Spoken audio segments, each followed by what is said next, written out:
Down here, salt is a way of life.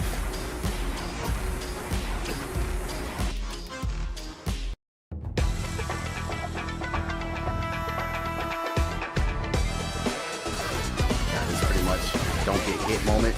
Oh my god, you got hit! Oh my god! It's about to get burned out. It was so clean. And there it is, the nice reaction to DI. Hadouken! Don't want any of it. Trying to try and push again. Caught him jumping back. Overhead, still going. Yeah, he could indeed just chip, but Oh, no way!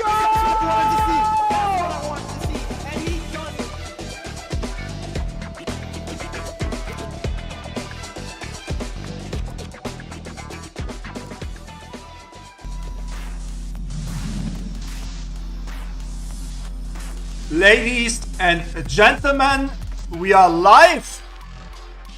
Hello everyone, we are here and it is time for the super region, that's not a super region, of EU to have its World Warrior finals. Of course, we are here for the amazing World Warrior EU North and East finals. And tonight on the mic, you've got myself, Dr. Buttons, and I'm here with the absolutely fabulous Shivs. Shivs, how are you doing? I'm doing very well. I'm excited to see who actually makes it to the Capcom Cup today. I know everyone's got their guesses, their picks, but there's only one way to find out when we get into these games. Yeah, but it certainly is. And when we look at this bracket, I hope everyone in chat is just as excited as we are for these games, because of course, coming up on the winner's side of things, we have Phenom versus Juicy Joe to kick us off. What a set that is going to be. Ninjas in Pyjamas, Team Kill. Then we'll be following it up with Reekman's Barnet versus Shady Imposter. Then we'll be dropping down to that loser side, won't we, Shivs? Yeah, and you know what? The most unfortunate man, Veggy, to have his first game as a Zangief main, JNS Dalsim, and then finishing off the loser side, we've got Kyito, many different characters there. Maybe we'll see the Mai, maybe we'll see the Elena, against Magikarp, who, known for his DJ, but also plays Zangief and Dalsim too. Yes, and has recently been working on a Sagat as well, so you never know. We might have a couple of sets where we just see like a real merry-go-round of characters. And of course, I think it's a great time for us to shout out as well that tonight does have a prize pool involved. First place will get, of course, $2,000, which is amazing. Of course, as well as qualifying for Capcom Cup. Yes. Then second place gets $1,500, third place $1,000, fourth place $700, fifth and sixth place $500, seventh, eighth get $300. So everyone in the bracket needs to give themselves a massive round of applause and a well done, and will be getting some cash to celebrate their achievements this season. Yeah, of course. And Buttons, before we get into these games, while we're waiting, give us your predictions for that. Who is your dark horse? Who's your favorite? Anyone you want to watch out for in this event? Any sets you're particularly looking forward to seeing? Ooh, there are so many things that could happen. I've been looking at this bracket all day going, what do I think is going to happen? So I think every match is key, isn't it? But Phenom versus Juicy Joe in winners semi-finals, I think could be really critical, because obviously, you know, I think a lot of people watching who are maybe not as familiar with this region will be like, they know those names, Phenom and Juicy Joe. Of course, both of them made it through to top 16 of Capcom Cup last year. So it's kind of heartbreaking that we can only send one of them this year. But if Juicy Joe takes it over Phenom, that could really open the door, because Reekman's Barnet does have a decent record versus Juicy Joe. So if he takes it over Shady Imposter, that could really shake up that bracket. And so for me, I think Reek is probably my dark horse to take it with the Honda. But of course, you can never count out Phenom. We've got the Cammy, we've got the Mai, and then we've got, of course, worst character in the game, Ken, just in case you need him, all lined up there for Phenom to be able to use. And yeah, he's had a super impressive season in terms of wins and second places this year in this region. Nothing, you know, I think his worst result was second. That's crazy. Yeah, I think Phenom showing consistent. I think the top four, the winners side, have all shown extreme consistency. They were so clear of the rest of the losers top eight, and it was just clear to see that they figured out how to compete against everyone else in this region, and there's a reason why they were so dominant in this leaderboard throughout the season. Also, why we see this match right now is because Shady Imposter actually won the tiebreaker against Juicy Joe. Okay, so we're going in here to our first game, and Phenom's going to go with the Cammy, not the Mai.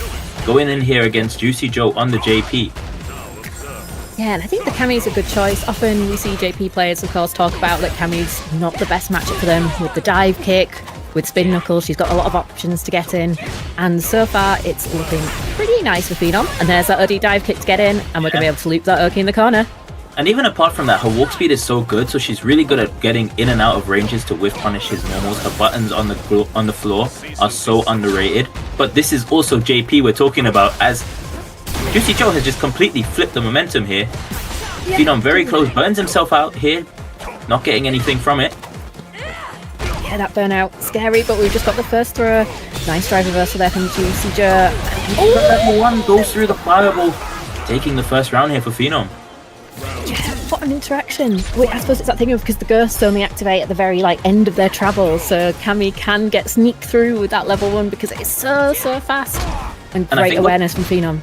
What's going to be really interesting to see here, like you mentioned earlier, Cammy's got a lot of approaches to mess JP up in terms of anti-airing, so does Juicy Joe go for the conventional approach of, holding all of the jumps and just not focusing on the air too much, is taking the ground pressure, or is he going to try to do maybe air-to-air, air throws, go for the crouch fierce? It's going to be very difficult. Gets the whiff punish there on the whiff dive kick, getting into the level 2. Nice, and of course going for that side switch there to be able to push Phenom to the corner. And with that burnout, a DI could be incoming at any moment here to cause Phenom some problems. Of course, and is Juicy Joe going to test his reactions? No, you Yo, can't what? test Phenom's reactions. He's too ready for everything. No. Taking that first game. That's crazy. I think I saw in the chat that Reek was saying that Phenom is labbed, and I think that was just the perfect, kind of capstone to that of, oh yeah, you're good at portal. I'm going to air throw you. That is just, the labbing is sick there from Phenom. I don't know if you've seen Phenom's hours on this game, or if anyone in chat hasn't. The man has maybe top 3 in the world hours in terms of a spread of ranked, custom room, and training mode. He is a grinder for sure. And you can see he gets all of these right answers. He's so consistent. He's a hard worker. Yes. Yeah, and of course has had some amazing sponsors to support that as well. And it's great to be able to see some people really be able to work on it and be full-time pros in EU. And you know what? Even his character choices, that's a man who's working harder and smarter. Yes, definitely. Phenom, I think we could definitely say, is a tier enthusiast, but this is his job. He's got to be. He's got to be where those top tiers are at. Right now, Juicy Joe is making some headway here in game number 2. But as I've said that, oh no, doesn't goes for the parry, using that as an option now as well into the level 2. Not sure if this is going to be enough to kill, but it's going to put him in a very good position to close out this round. Very nice indeed. Like you said, not quite enough, but we do now have the departure set up. Cammy is locked down in that corner, but does have some drive now available to use. To the jump forward there. Oh, getting hit by these spiral arrows. Going to be very close to burnout here. Not going to be able to recover here. Oh, but gets the jab. Yeah, lovely Joe interrupt there from Juicy Joe. Getting that round on the board. Neat situation though. You've got to say that with Phenom being so close to level 3, that's going to put an extra threat on Juicy Joe when he's trying to set up all these projectiles, because Cammy can then just go, nope, I don't want to deal with this. I'm going full screen right into your face with that level 3. Yeah, she's got the full screen stop sign for sure. But Juicy Joe so far just looking so comfortable. He's still very much happy to go to the zoning option, because maybe at this range he's not too fussed about making Phenom burn the level 3. He still has the life lead. Yeah, great observation there. Oh, got the parry again. But got the imperfect parry that time. Full screen, and it's enough. 1-1. Oh, this one's going to be a close one. Yeah, and you know what? This is probably, as you mentioned earlier, probably going to be the set of the day. I think this would have been my predicted grand final on another day. Unfortunately, these guys are playing round 1 of the top 8. It could all still come full circle, couldn't it? Because these guys both being in winners. One of them's going to go through on winner's side, but the other player will still be in the tournament on loser's side. And both these guys being so strong, there's good odds that we'll see them make it all the way through to loser's final and maybe back into grand finals.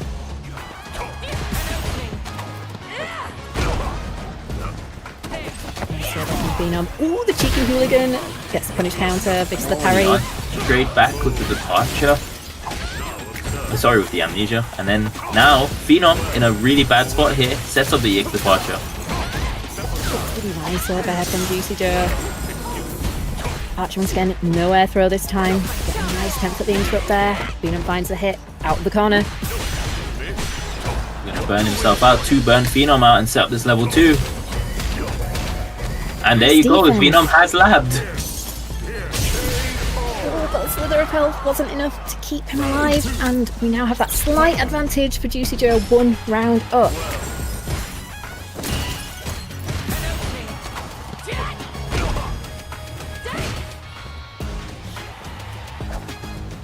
Of course, here we have first to 3 throughout this entire top 8.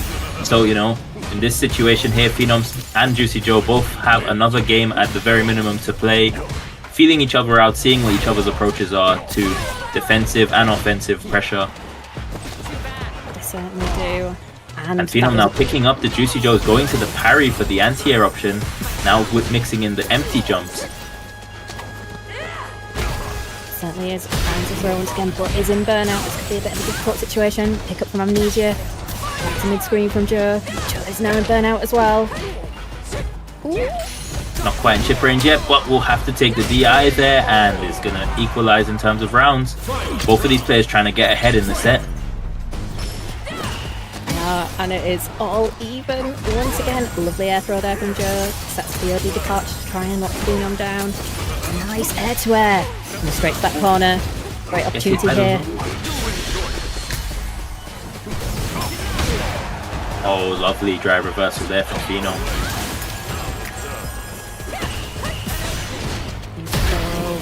And again, burnout. Phenom is not afraid to use all of this drive gauge. Might have to go to the level 3 as an option here. Yep, gets him from full screen.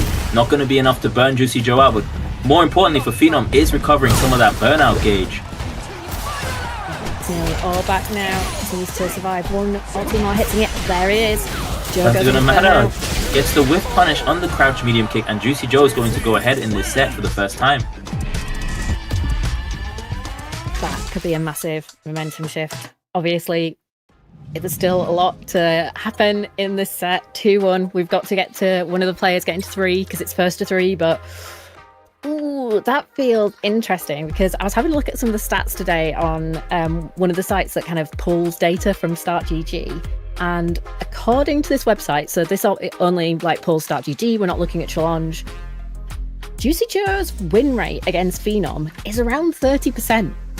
So yeah, so this would be a really, really great start for Juicy Joe if he can find this win. It is, but of course, it's that thing of finding the win, the right place, the right time, bringing it all together on the big match day, of course, is, you know, that's what separates some of the greats from the goods when it comes to fighting games, doesn't it?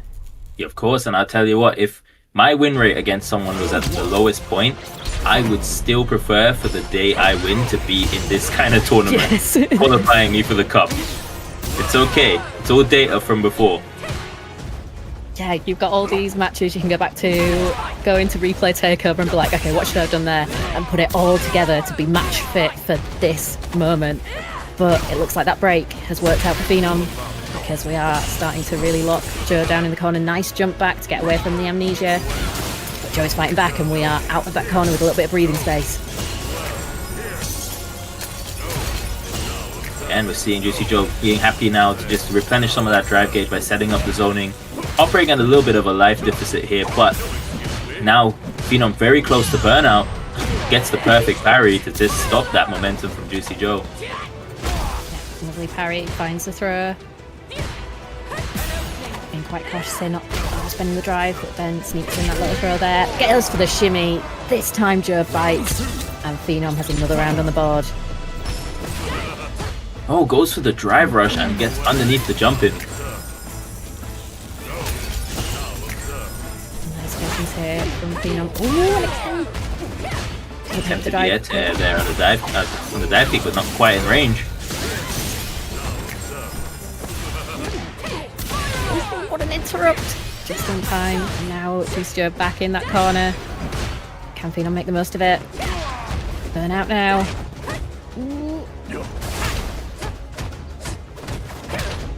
This pressure is absolutely insane. Oh, but He gets caught. himself out the corner. Very important there for Juicy Joe. And he's now out of burnout. Gets back thrown, but that's okay. Still out of burnout now. Gets the punish counter throw. Phenom is very close to burnout himself now. I'm trying to go for that parry. Gets burnt out, and you do not want to be burnt out against level 2. And this is why. And again, set point for Juicy Joe. This is it for Juicy Joe. A big moment now in the set. Potentially to push himself into the winners finals here. Ooh, but here comes Phenom. Phenom not wanting to let this happen. Relentless on offense here in the corner. With throw loop in. We've gone for the Oki. 3 throws. Will it be 4? Will we be having shades of that match against Tiger? And he gets the ODDP on the drive rush, not keeping the string true there as Juicy Joe, and Phenom identifies that and goes for the ODDP to interrupt. Takes the round and ties up the set. 2-2, and this is exactly what you want for the finals. We want people to be coming out here, showing their best, making those adaptations, and we are seeing that right here in game number 1. Phenom versus Juicy Joe is going to be going all the way.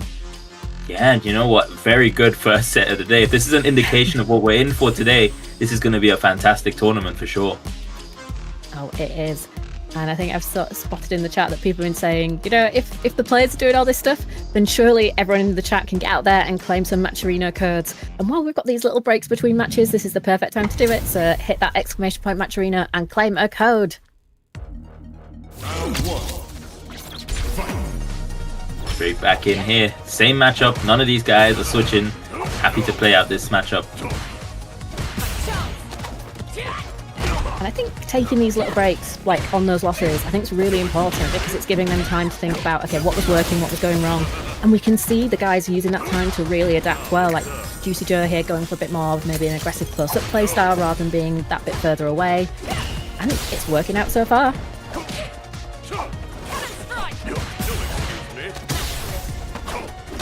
And you know what? I think this is the first time I've seen Juicy Joe not even attempt to crouch face anti-air. He's just very happy to either go for the parry or hold the jump in. Yeah, I think that's a really great observation. It's definitely one where there's a bit of you that goes, oh, get no anti-air, Joe, because it's risky, but there's so much on the mental stack, isn't there, that he's dealing with, that it kind of makes sense to go, okay, these are the things I'm going to focus on, and I am confident in just taking the pressure and holding it and being calm and collected. So the air throw there unfortunately wasn't like aware enough to just stay on the ground and get the conversion to take the round. But Phenom goes for the level 1 to interrupt and gets caught. Juicy Joe now on set point once again. Second set point. This is where it gets really scary, doesn't it? Of course, you know, we've seen Phenom come back from this in the last game, but can he do it again? Found the jump in but didn't believe, wasn't able to follow up for the jump light kick. Again finds the low. I think the nerves are kicking in here a little bit. Perfect parry, but no, Juicy Joe, I think he delayed on purpose to try and burn Phenom out. And Phenom was aware and kept pressing. Great call out there, Shiz. Now that momentum's changed, Phenom busts out with the ODDP, trying here to find the whiff punish or amnesia.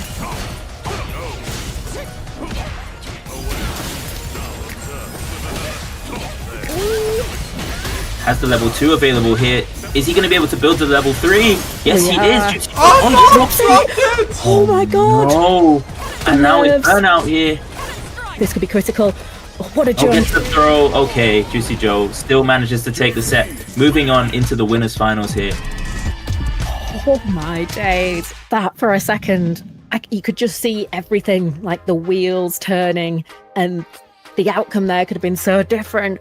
But that just shows you how hard it is at this level, at these times, to just keep strong. Like, oh my goodness, the tension. That was crazy. You know what? I think if he had lost that round, I don't know what his mental state would have been like, because you've had the set won and you've dropped because of an execution error. But thankfully, he was able to still be clutch enough to close it out. Juicy Joe with fantastic composure. We've seen him competing internationally this year and last year. And you're seeing the results of his labor. You certainly are, and we're going to be seeing the results of the labour of another region tomorrow because, of course, it is going to be the UK and Ireland World Warrior Finals. Lex is already qualified for Capcom Cup, but it's time to send one more player from the UK or Ireland to Capcom Cup, and that will be at 7 p.m. tomorrow for Central European Time, 6 p.m. GMT. Do not miss it. And of course, following this, we have return to regular scheduled programming. We have Saltmine League weeklies, 2xKO on the Saturdays, and Street Fighter 6 on Sundays. Yep, and of course those are all open brackets for EU, so do not hesitate to get involved and join in with all the action here on Saltmine League, because this is the experience you need to be able to build yourselves up to be ready for these World Warrior tournaments. Like, get involved, have some like sick fights, meet some people, and get involved in the community. So now the man who actually won a World Warrior this season and also defeated Juicy Joe in the tiebreaker. That's why we did see Phenom versus Juicy in the first place. Shady Imposter versus Reekman, who had a lot of second places this season, but couldn't snag a win. But, you know, maybe today is the day. And if there's a day to do it, it is today. Maybe. I mean, today's the day you'd want it to be, or for any of the 5 qualifiers for this. Certainly is, and of course Reek will be expecting to see here on Honda, unless there's been any last minute like, oh, I'm going to move to Viper. But I think at this point you don't want to do that. When you're coming into World Warrior Finals, you want to stick with it and be like, no, we're going to do it. And again, if we kind of look at what's been going on tournaments within Start GG as an ecosystem, Reek's had a really good run against Shady Imposter, around a 65-ish% win rate.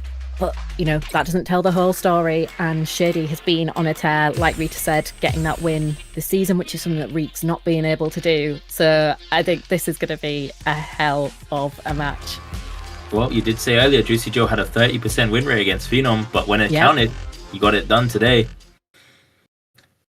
So maybe Shady Imposter studied the tapes, went back, and is ready to bring something new here for Reekman. Yeah, that's certainly the way to do it. Save the fight. They always say save it for nationals, and let's see if Shady Imposter has done just that.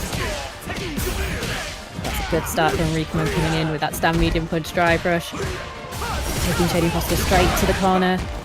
Ooh, lovely headbutt there to deal with the pressure. Gets the trade there on the air slasher and gets the punish counter on the butt slam. Reekman looking so ready so far. Ooh, very convincing first round. Just sending a message here to Shady Imposter. Yeah, an excellent first round for Reekman, but of course, first 3 all the way today. So there's still a very long way to go, and Shady's got plenty of time to go, I see what you're doing, Reek, and I know what I'm going to do to be able to get around all of this. Close to burnout here. Shady Imposter needed to jump over that headbutt. Reekman just getting a bit too antsy, trying to cause that burnout. Yeah, and it was great timing as well, because Shady's been able to really maximise it to get some of this offense going. Playing really nicely now. What a shimmy! That should be the round. Yes, may have to spend a level 1. Yep, you will have to spend a level 1 here. Totally worth it.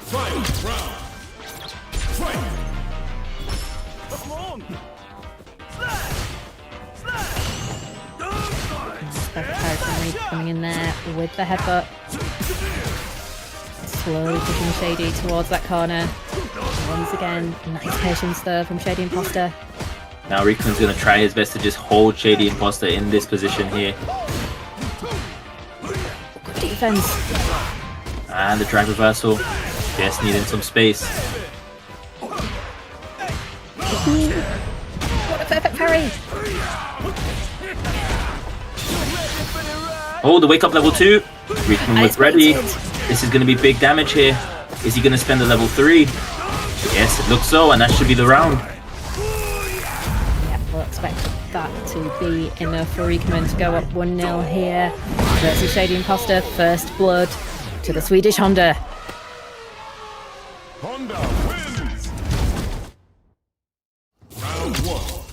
Okay, we're going straight back in here with game 2. Lovely backdash there from Reekman, making the throwaway. Reekman's going to be able to start the train, gets the install, so we're now going to be able to cancel from the hands to get some more combos going, rocking and rolling.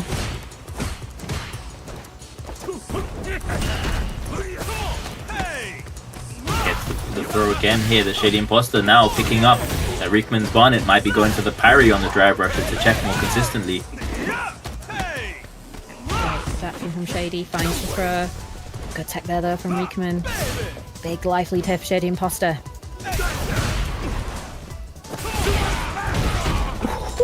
Call out, Buddy butt slam into the Oicho throw. Oh wow, that check was from miles away. That was crazy. Great stuff from Shady. Oh, he gets to jump in on the fireball. Reekman's Bonnet. I feel like this entire set I've just seen the right side of the screen. Yeah, we've been well at home in the right-hand corner, haven't we? It's been where everyone wants to be. It's clearly these players' favourite part of the screen.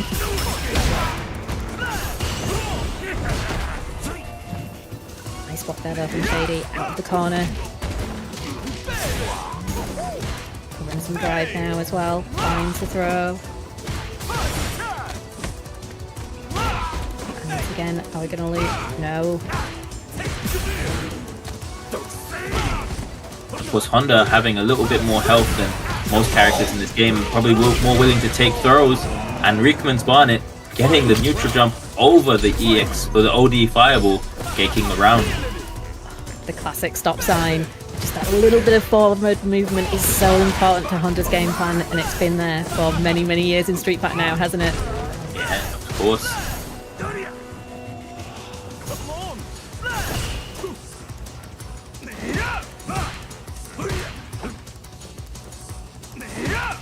Patience here from both players, trying to find a way in. This is where for Shady. We're in the right-hand corner once again. Our favourite spot, burnout for Reekman's Bonnet. Oh, going for the butt slam, trying to call out throws. Oh, gets the DI. Reekman didn't react despite pressing 2 jabs as well. I think we saw the start of something, so maybe didn't quite get the level 3 cancel that he probably wanted. And that's all for good for Shady Imposter. We've got Reekman burnt out in the corner on low health. No Goes reaction for it. again. No reaction there from Reekman, and this should be the round for Shady. Yes, it is. 1-1 here. Oh, and it's another close one. We started off both of these games with going straight in, 1-1, 1-1. Ah, this is some super high-level Street Fighter. These guys, it's going to be so hard to split the difference between them today. Well, we're seeing why this top 4 was so close on points. This leaderboard showed how consistent these guys were, so expected that these games would be very close too. So right there, Shivs. It's great to see the adaptation, isn't it? Just the way these guys just keep changing up those play styles. It just makes these games so dynamic to watch. Ooh, nice jump back from Shady, getting a little bit of distance, recovering a little bit of drive here. But the more things change, the more they stay the same. We're back in the right-hand corner of the screen. They certainly do. And that was a lovely shot, but we missed. That's unfortunate. Ready for the follow-up was Reekman, and now Shady, out of nothing, can get back into this round. Certainly can. Reekman needs to be really strong on defense right now. Oh, and using the level 1 to check the drive rush.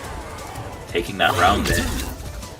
This time going, you may have got me with those drive impacts, but not this time. I'm seeing you doing something. You're coming towards me with that green. I'm going to react. Back throw now. Oh, Big opportunity for Reekman. big damage here. Getting the safe jump. Shady Imposter not respecting it.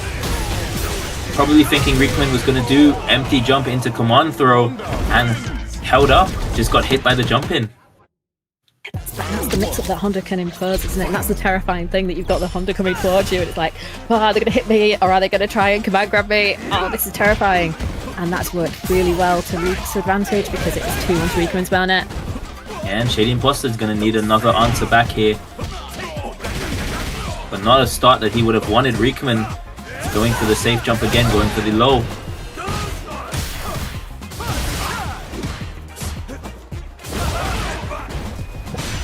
Nice timing once again on the OD headbutt. And this round should be done here, yeah, because DJ level 1 isn't able to answer against DI. Reekman's Barnet now on set point here to move on to the winners finals. This is where we know that those shaky hands come in, doesn't it? Because you could kind of feel it, that it's so close to being one step closer to Capcom Cup qualification. EX headbutt again on the sway, overhead.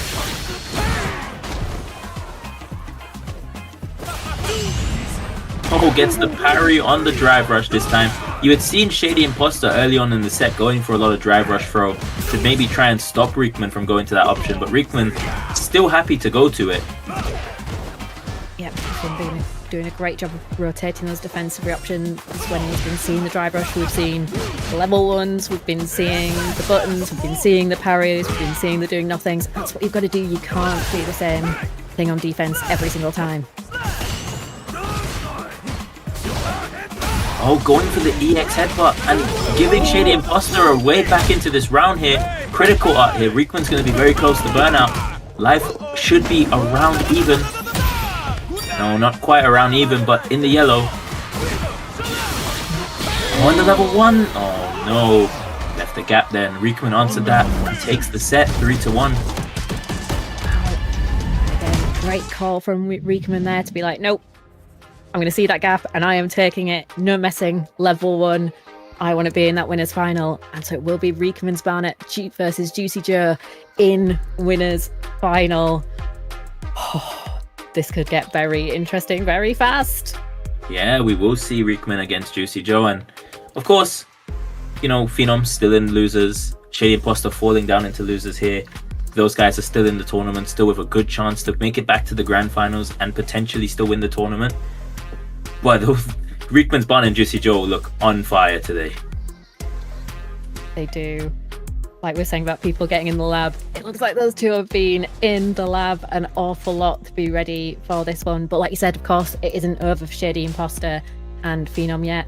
Shady Imposter will, of course, be playing the winner of Veggy versus JNS, and for Phenom, it'll be the winner of Kyito versus Magikarp. So it's going to be exciting to see who makes their way out of losers and starts that long walk towards grand finals on losers' side. Yeah, of course. And now that we're starting in the losers' side, we have the most 5-5 of matchups to kick us off here with Veggy against JNS. JNS, for people who might not know, is Juicy Joe's brother. Yep, Rhea is there with the trivia for us, and we might even see the brothers playing each other in grand finals today, you know? You never know. Yeah, it's very possible we could get to that all-family affair. And that's always that one, isn't it, where you go, do you kind of go, all right, let's just, you know, if you're in the same house, just go around, plug in, and we'll, you know, sit in a custom lobby with you both in the same house, or kind of like just stream it. But something that we do need to work on is, of course, that match arena, because there are still so many clothes available to claim right now. But we do have some direct contributions coming in as well. Of course, Rita's kicking us off. But also thanks a lot to Votes for Cows for that $5 contribution already. But there's still 17 codes to claim. So get in there and claim some codes, please. Also, as always, if we get to $100, we pay out the top 2 and $150 top 3, okay? We had over $300 for World Royal Germany last Sunday. Ooh, lovely. We want to get close to that tonight as well, don't we? Because, you know, it's like Germany, of course, they're flying the flag for all those contributions. The community really showing out to really support their guys, and we just love to see it. Yeah, of course. And this is pretty much the tail end of the CPT season as far as Europe goes, right? Because I believe Saltmine League run World Warriors is just this weekend left with Northeast, UK tomorrow. Yes. And we're done with this season. And then we are done. There's still, I think, France finals. Ah, yes, we are. Spain as well, right? Oh, yeah. Yeah. I think France is tomorrow as well, right? So, yeah, a lot of these should be wrapping up. Yeah, that's actually right before us. What a day, what a weekend of Street Fighting action. We've got like EU Northeast today. It should be almost finished when we start, you know? So, yeah. Excellent. And depending on what time this finishes tonight as well, I believe we do have Street Fighter League US not too long it should be finished not too long before. You could just be like there, go like, I need more Street Fighter in my life, and someone who started off very well in this fight is Veggy. Because what was running bear grab? For Veggy to win in this matchup, Veggy is going to have the best series of reads. I mean, he already did it before. But, That's the perfect start, literally. And Veggy, if he wins this set with all of these reads, I think he needs to play the lottery today. Yes, that would be an amazing thing to do. Definitely what you want, to be able to be like, right, I need to get those numbers to see if I can win, because everything's coming together. Of course, this is the danger of solo maining a character like Zangief. He will run into these matchups. Maybe not as frequently as you'd think, but when you do, it's going to be in an important time, you can be sure of that. Yeah, we can really see here that JNS is causing some issues here. We've got the fireballs, keeping Veggy at a distance. And a perfect ride back. This could definitely be one of our more polarizing sets, couldn't it? It wouldn't surprise me if we just keep seeing perfect after perfect, like Veggy gets in and is able to absolutely steamroller. Juicy Joe keeps Veggy out and is able to absolutely steamroller. It's just going to be so dynamic. JNS here just happy to rush Veggy down. Definitely alternating well here between zoning and rush down, and just to keep Veggy on his toes. And we're seeing here why this matchup is so difficult for Zangief. Gonna have to maybe even use level 2 here to try and go through one of Dhalsim's fireballs, but not enough really to scare JNS from stopping. Absolutely right there, Shibs. We can see that JNS is quite happy to keep deploying those fireballs. Oh, are we gonna get the level 3 connect? We most certainly are. And this is literally the Hail Mary as far as Veggy's concerned. If he's gonna get back in this round, that's a good way to start. Now, and of course being able to use the time on knockdown to be able to close that distance, but now we're right back to that nearly full screen position, and it's not enough. Oh my word. And despite that level 3 Hail Mary, still not anywhere near enough for Veggy. JNS takes an early lead in this set. 1-0 up for JNS. This is going to be a difficult... Oh, what a neither there to catch the hurt box on the limb. This is exactly what Veggy needs to be doing to try and get through this matchup. Gets caught by the fireball, reset to full screen, perfect parry, close up the distance.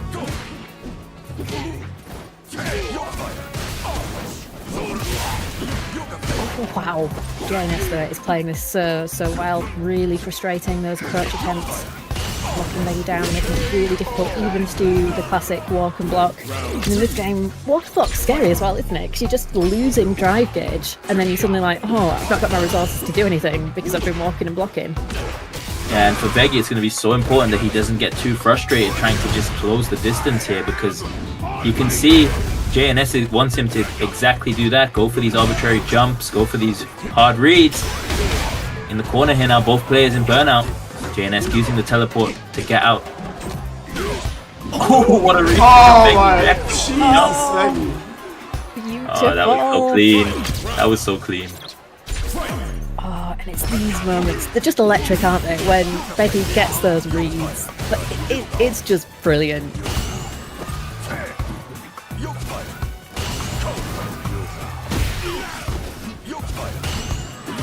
Nice patience once again from Veggy. Trying to find those parries on approach, but JNS finds the throw. And once again, we've got that nice distance between him and Veggy Zangief.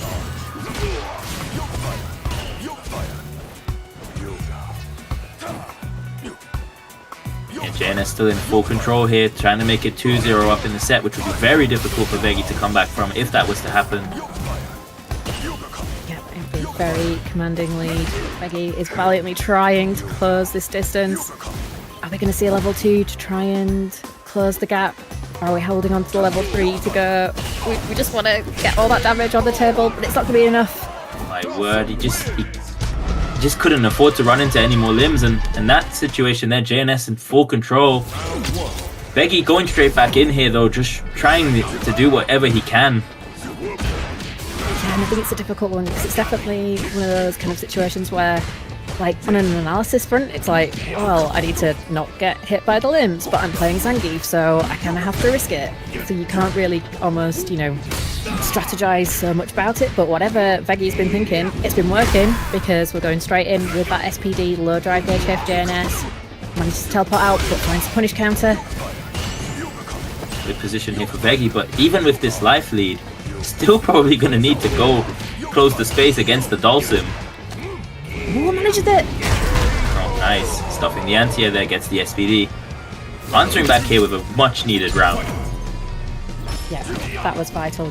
Really needs to keep this momentum, be able to get that game on the board. Gets the whiff punish. Big start here for Veggy, but gets drive reversal straight back out. JNS going back to that comfortable range once again. JNS has been doing a really great job of finding like that ideal effective range for Sim to really frustrate Veggy. You can see that drive gauge is just being stripped away. Nice level 1. That should... Oh, not going to go for the follow-up here as JNS. Just very happy to not take anything too risky. Just control the pace of the game. Force Veggy to make some sort of approach. Anti-air once again on point, and that's going to take the round. JNS Set here. point. Very clean, classic Street Fighter play from JNS. I'm going to poke you, I'm going to fireball you, and when you jump, I'm going to anti-air you. Don't need anything more than that. To be able to really frustrate your attempts because if there's one thing it's good at, the Dhalsim, it's keeping you at a very annoying distance. Oh my word! Going for the EX running bear grab. When these reads hit it's super sick. And Veggy makes something else happen. Nice. Oh, but gets counter hit by JNS. Oh, and level 3 available. Oh, not going to level 3, but going to take the level 1 damage. Literally one or two touches away here now is JNS.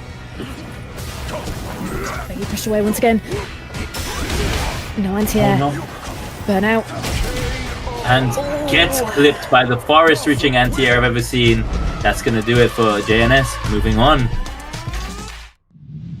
You were so But right. That it was... Shoutouts to Veggy, qualifying once again for the regional finals. Sadly, that's the end of his run. But, always good to see you, man. Always good to see you. 100%. Veggy, we salute you. What a great effort this season, making it to top 8. It's so sad to lose anyone at this stage in the competition. But what a way to go. I still feel really bad with that matchup. Yeah, definitely the people's champion here. Everyone was behind Veggy firmly, but not to be today. JNS, just too solid, just too clean. You can tell that he was very comfortable, very happy to play at his ranges, took full advantage of the good matchup, despite the start Veggy had, didn't get flustered, closed out the set. Yeah, that's an excellent point. Just cool, calm, collected, really clean, playing really strong fundamentals, not, kind of trying to overextend. The nerves fully under control, executed the game plan perfectly. So yes, like you're saying, well done to JNS, of course, for that win. No win in this bracket is an easy one, and JNS still had to get through everything to be able to get here. So great stuff to see him move on in that bracket.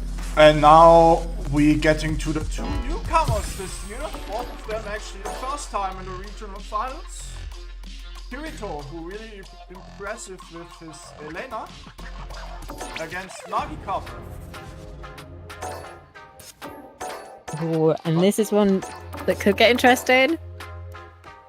Yeah, of course. Magikarp, pretty much known for his DJ, is a DJ loyalist, but likes to dabble in other characters. I believe you said he's been playing Viper recently, but also I've seen Dhalsim and Zangief from him at certain points.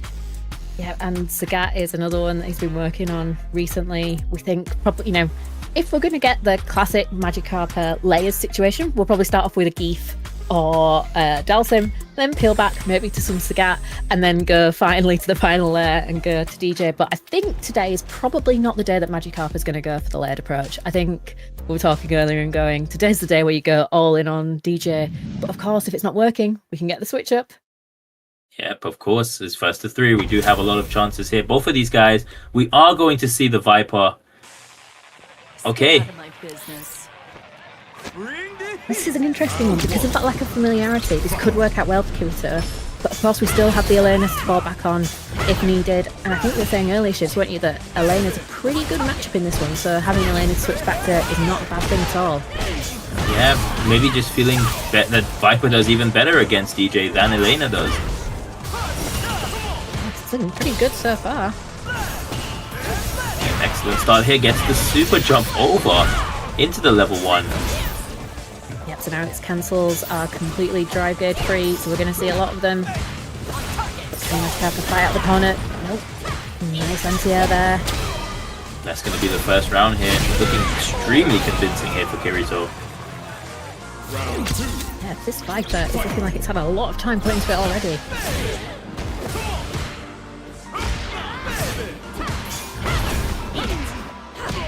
Catching on the jump. Anti hit. Shimmy. Heavy punch. Into the burn kick. Finds the throw, so we're going into that right hand corner. Once again, our favourite point on the screen today. Nice anti-air this time though. You can definitely see that this character is... I don't know all that much about this character in terms of what this matchup looks like, but what I will say is this looks pretty rough for DJ. It looks like he has to sort of commit to the answers ahead of time, and he's just had all the wrong reads. I think you're really right with that. It feels like in some ways the anti-air angles make it a bit difficult for DJ to be able to deal with some of the approaches that Viper has. Also, a lot of people not as familiar with her yet. Maybe that helps Kirito as well. Yeah, excellent point, Ritas.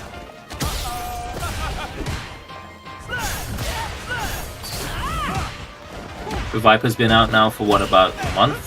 So still very new to the Street Fighter 6 universe. That makes it all the more impressive what Kirito's able to do already with this character. Looking so good. But we've got the bait. Good opportunity here for Magikarp. Round 2. Fight.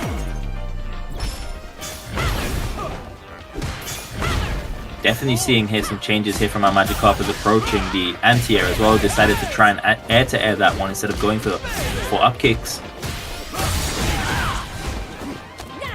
Ooh, good use there.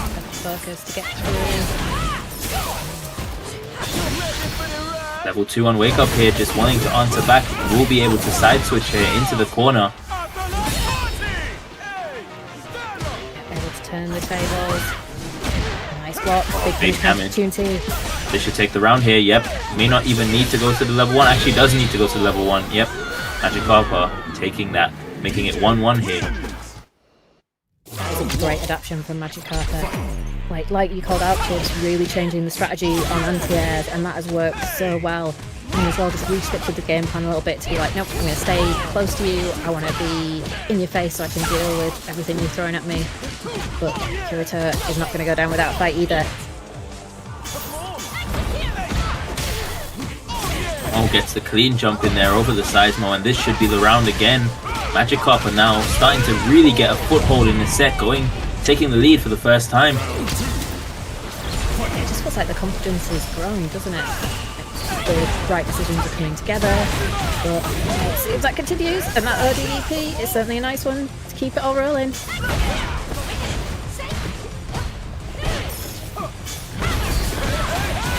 Nice, getting the up kicks this time onto the burn kicks, but then gets baited once again.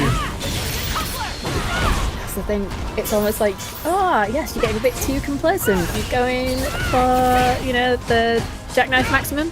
You shouldn't be doing that, mate. I can deal with that.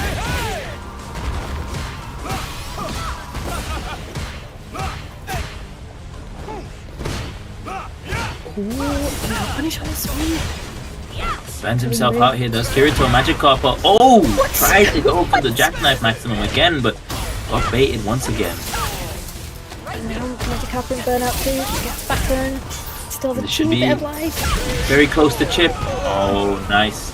Kirito with such good patience there, not overextending to get the chip, but then still ends up getting it from his patient play. Right, use the burn kick to change that jump trajectory, throwing Magikarp's anti-air again, and we're back in the corner. He's just getting so much mileage off this air approach here as Kirito. Magikarp looks so lost in what to do against it. So right, hopefully getting this level 3 is going to stabilise things a little bit for Magikarp. Start to get a bit of that health gap closed down and push Kirito towards burnout.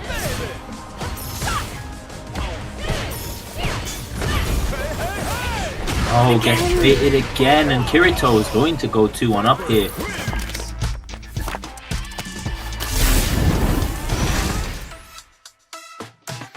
What is the plan from Magikarp? Are we going to stick with the DJ? Going back at least to think about it, this is your tournament life on the line here now.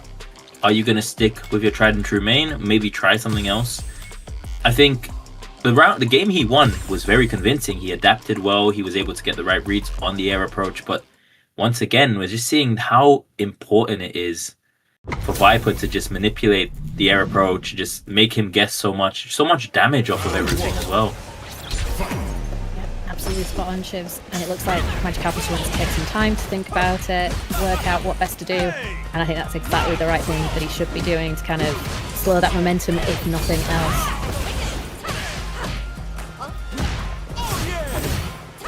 A big punish here. Certainly is. Nice corner escape though from Magikarp. Oh no, once again. A little bit. Level 1 should take the round here. Kirito moving on to set point here. Round 2. Fight.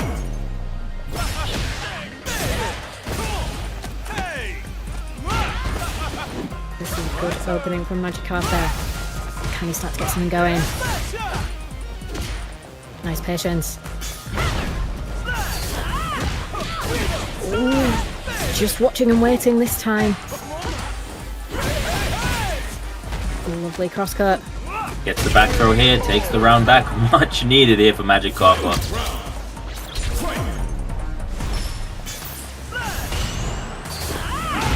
Yep, set point saved. Counter with burn kick.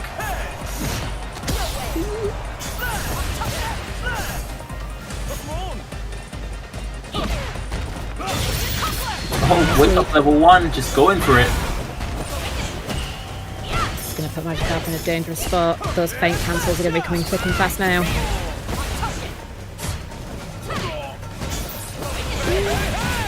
Oh, just raw jackknife maximum, no OD. And it should be enough to take the round here. No, just dropped it out. Okay, I cursed him, but that's fine. Still. Oh my god. The nerves are real. 2-2 here now. Kirito happy to stay on the Viper as well. Kirito believing in this pick, and I think he certainly should, because the Viper has been working really well, causing Magikarp so many problems. So, you know, yeah, keep it rolling. Oh, nice. Gets the answer onto the cross-up burn kick finally.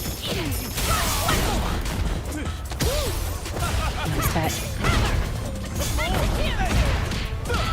Big jump in here for Magikarp, needing one more big hit here to take the round. Gets it. Drops, takes it. Gonna be on set point himself now. Wow, if Magikarp manages to take this, it's going to feel like a massive mountain that has been climbed for the DJ player. But Kirito is not done yet, still has time to take us to final game, final round.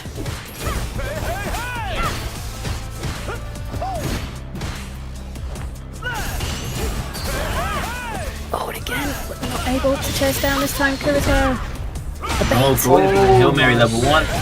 And this is a big moment here now. Magikarp close, now has that level 3 available, gets the DI. Shouldn't be able to kill here, but will be able to get big damage here with this level 3. Gonna put Kirito basically on a throw, gets the game. Yeah, I think that's a smart call from Magikarp, going for the, yeah, let's get the damage. Let's really force the guess.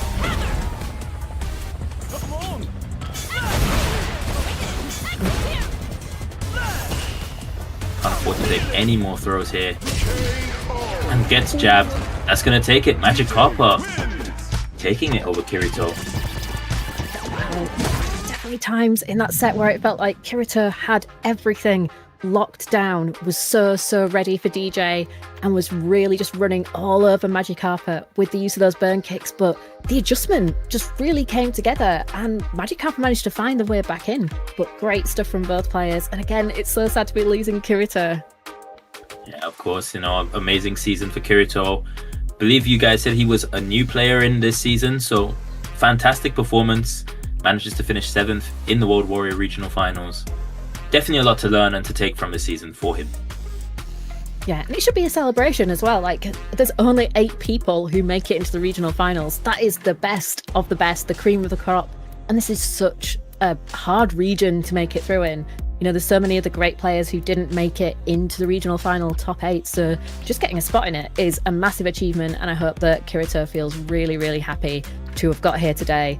And hard luck that the run ends here. Yep, and I saw someone in the chat say, so far Sweden has gone 4 wins, 0 losses. It's looking like, the Swedes are definitely coming for it tonight, aren't they? Because, JNS won versus Veggy, Magikarp taking it over Kyito, Reekman's Barnet taking it over Shady Imposter. Juicy Joe over Phenom. We got donations in. Thank you very much to Atom Toast for the $15. Let's go DJ Nation. And Jamduosa with the $12.75. And all codes are claimed up. Now it's all on you to bring us up to the 150. It certainly is. We want to get there so we can pay out more to those top 3. The guys are working really, really hard tonight. So we want to make sure they have a super healthy prize pool to take with them to enjoy and be able to spread that money as much as possible. Because as we can see, we've had like 2 3-2s already. These guys are putting in a lot of work. And we can see now the bracket. We won't be going there just yet, but winners final will be Juicy Joe versus Reekman's Barnet. Then in losers quarterfinals, we've got Shady Imposter versus JNS and Phenom versus Magikarp. Yes, and this bracket so far, going somewhat of what people might have predicted. Phenom and Juicy Joe could be either way. I know Phenom had the advantage there, but a lot of people did predict Juicy Joe to go far today. So far, a little bit of what we expected to see. Very close sets overall. Yeah, although it's definitely, I think now this is where we really get onto those knife edge situations, isn't it? It's that it's going to be close. We've got coming up soon, it's going to be Shady Imposter versus JNS, so we're going to be seeing DJ versus Dalsim. And that's a matchup that could go either way, I think. With Shady, you've got the opportunity to get sliding under those limbs, but with the right limb placement, JNS can really frustrate a lot of those approach angles from DJ.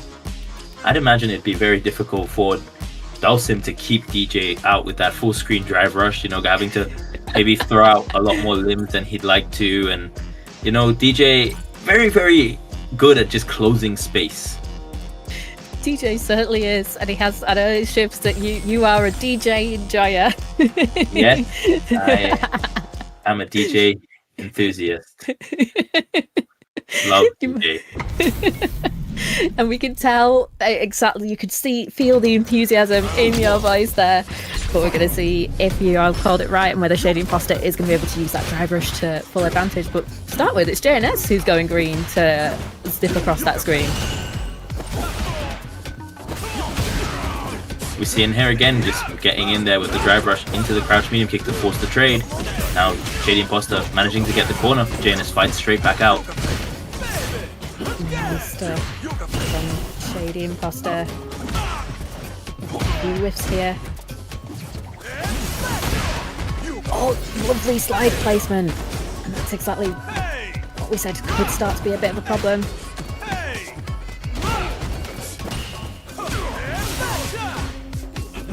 Just like that, Shady Imposter gets in and manages to close the round here, taking that first round hit. Nice stuff from Shady Imposter. And of course, Dalsim, I think this is one as well where all the pressure that DJ can pile on is going to be a bit tricky for Sim to deal with once we're up close. There's lack of defensive options, kind of has to go for level 2 or drive reversal only. It's definitely something that's hard in this matchup.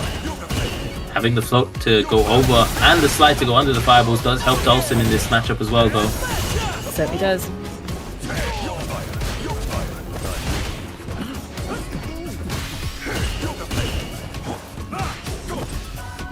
punish there on the whip slide. Oh. Oh, gets hit by the sway. Good pressure here from Shady. Trying to close that gap. Good patience from JNS.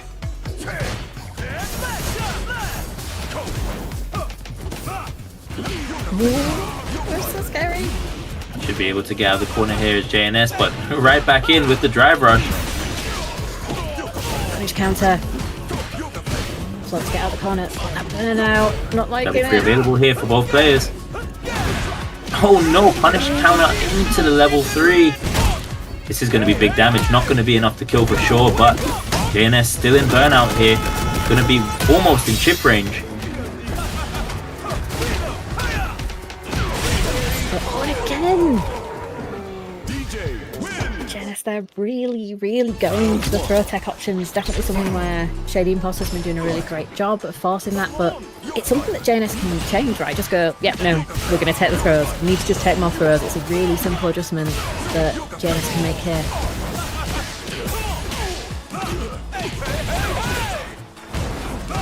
We're seeing here Shady Imposter very happy to use a lot of drive gauge just to close that space, make his way in, and because he knows he will recover that once he's on the offense. Side switch from JNS. And great anti-airs again from JNS. But once again, Shady Imposter's back in. That's one throw. Closes that gap really nicely. Oh, but what a perfect parry from JNS. It's around here. Lovely perfect parry.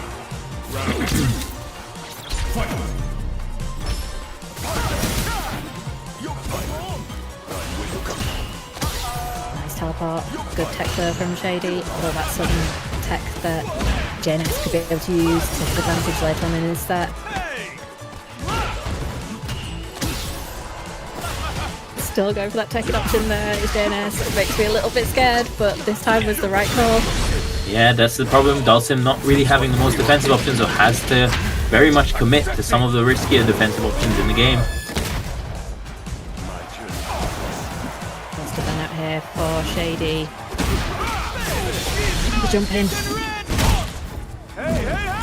Is this, I don't believe, is this burnout? I think he might just about be okay. Yes, just about. Tiniest bit, but the drive reversal was enough to push JNS against burnout. Wants a little bit of breathing room. Now could be at risk in the corner, but it's not going to matter.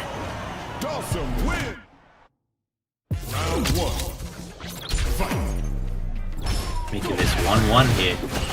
We're gonna see. Are we gonna see yet another 3-2 today from these guys? All in this tournament.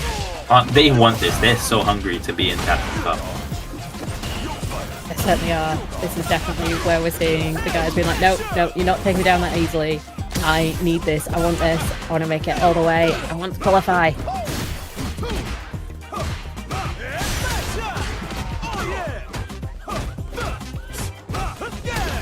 Good pressure once again here from Shady in the corner, really making the most of the burnout.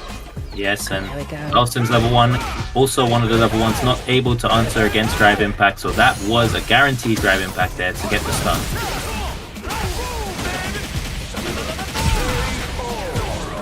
Stuck on Shady. Round 2. Fight.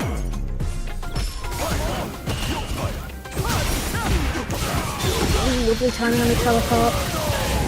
Jenna's spending level 1 there to get the damage on the board, to complete some drive gauge as well.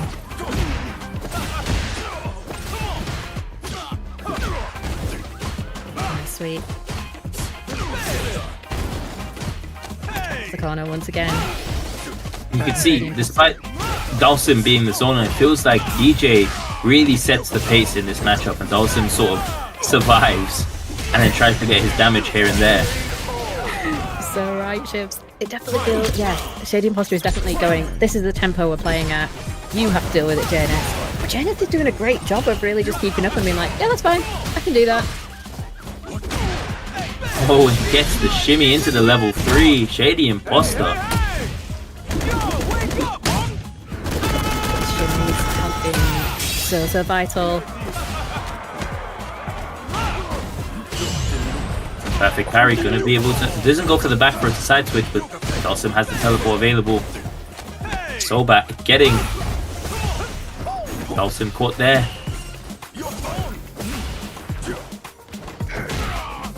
Nice anti-air. After the parry, thinking he was gonna land into the fireball, but worked out for JNS, got the punish counter throw. Big anti-air juggle, but not able to get into the level 3. Such a shame for JNS. Shady still has a bit of drive to work with, and the level 1. This one obviously not invincible. Gets the throw here. Oh no! This is a bad position here for Shady. Gets hit. Definitely having to jump there would have been chipped out by the OD fireball. Yeah, good stuff from JNS. Really setting up that kind of like checkmate situation of going, okay, you put yourself in burnout. I can deal with that. I can really force the situation.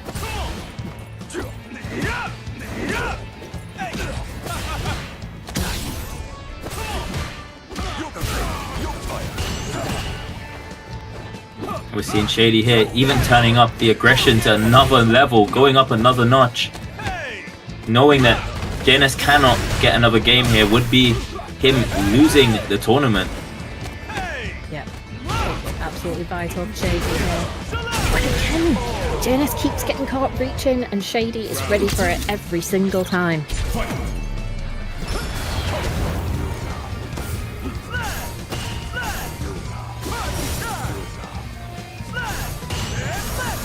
I'm not sure if I like Shady sitting back at the start of this round. It definitely felt like that, increased pace, the increased aggression was working so well. It's almost like you're trying to beat Dawson at his own game a little bit. Trying to just take JNS in and out of the comfort zone by saying, okay, well, I have the ability to be aggressive, but if I show you that I'm going to just be overly aggressive, you're going to be prepared for that. Yeah, excellent point. But now we're back in that corner, so it is time to start the steamroller.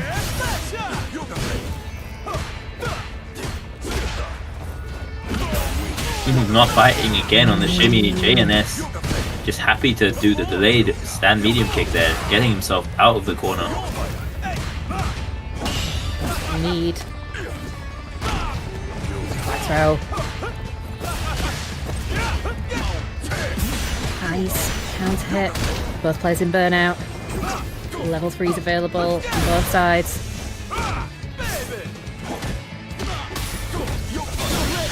Oh, level 2 straight through the fireball. This should be enough to take the round here for Shady Imposter.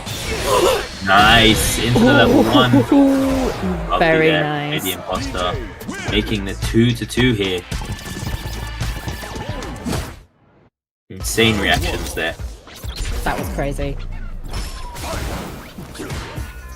Finally getting this out once again.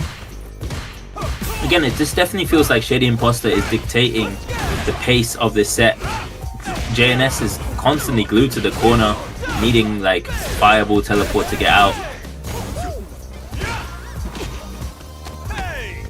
Let's try and stay patient here, but Shady's making the most of it. Throws the parry attempt.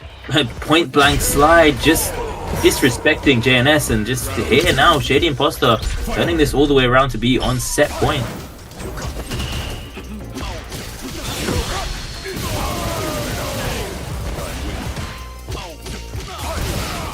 Big stopper here for JNS, really trying to pile on the damage early.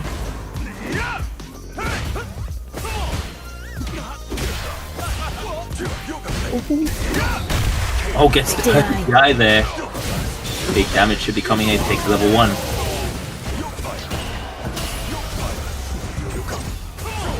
Good float away from JNS. CA is available here for Shady though. JNS very close to burnout as well. Nice, perfect parry. Burnout here with no way to answer DI for JNS. Nice from Shady, trying to get the most of the chip damage. Not going to spend the CA here because he won't be able to take a life lead back. But might be able to close out the set here. That is This going to be isn't close. going to be enough to kill even with the CA damage. Not sure if he could have extended at all there with the rest of his drive gauge to close it out.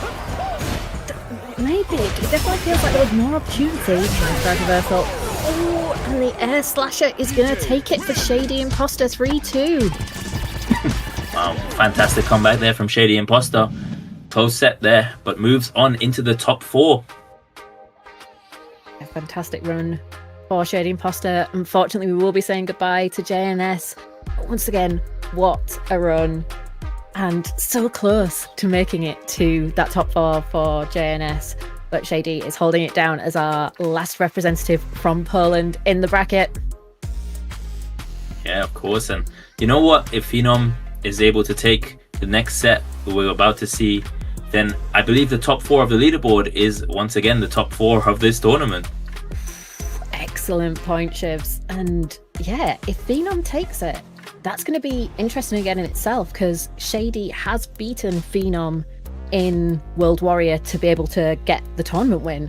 So that's one where, I don't know, if you're Phenom, do you look at that and you go, ooh, that's a little bit scary? But of course, we're going to expect Phenom to be prepared for anything, and Phenom maybe has that bit of an advantage of being able to go DJ to DJ back to back. Is that an advantage? I feel so sorry for him. I don't envy him at all. I remember. We just got a $30 donation on Matcherino by Punk. You know? The god. The god. The god himself. Much, my man. See you in Japan.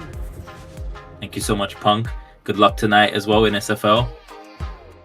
Yep, and I think we've had another contribution from Jam Duoza as well. It's fine. Another It's 975. live, so we can actually say, yeah, good luck. And not be like, yeah, good luck, but it already happened.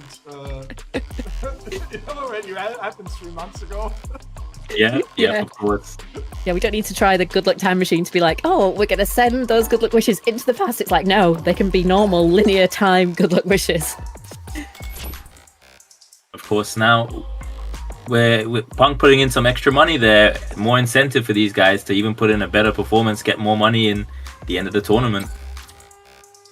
Yep, because with $105, that does mean top 2 payout. We just need to go a little bit further to get that full top 3 payout locked in from the Match Arena, $150. There's still time to get there. So, I think this is actually the 5th time Magikarp and Phenom facing each other this year in World Warrior. And so far the result is 5-0. That's a tough one. Don't worry, it was all data until this point. And he's going for the Mai. Interesting. I suppose maybe, Cammy not working out in the first game of the day, go to Mai, because, when you've got so many characters to work on like Phenom does, you've got that ability to go, hey, wasn't working, I'm going to feel something different today. Magikarp here with a fantastic start. Hitting the big damage here. Phenom having to bust out there with the ODDP. Nice punish counter. Oh, Phenom will be able to take the round here with the level 1. Oh no, they're having to level 2 there. That's probably not the worst result for Magikarp. Like, mine not going in with the level 1 available. That's something that Magikarp could maybe use to his advantage, just to maybe, get this game going a little bit more in his favour.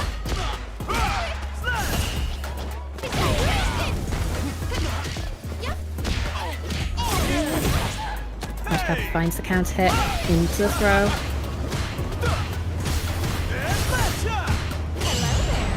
Oh, perfect parry there from Phenom, just being able to shift this momentum.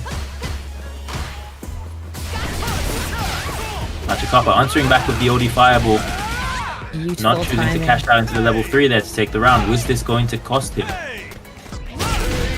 Oh, not this time. The throw loops work, but there's always that moment, isn't there, when it's like, he's gonna take the round, but Magikarp wanted that level 3 going into round number 3.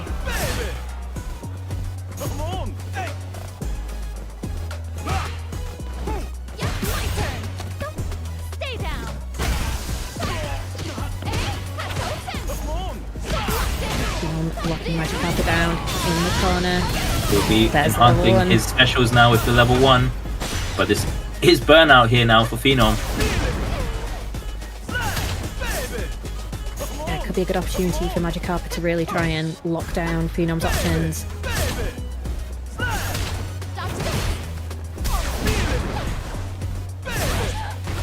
That drive gauge is coming back. Yeah, and Phenom's taking minimal damage from that.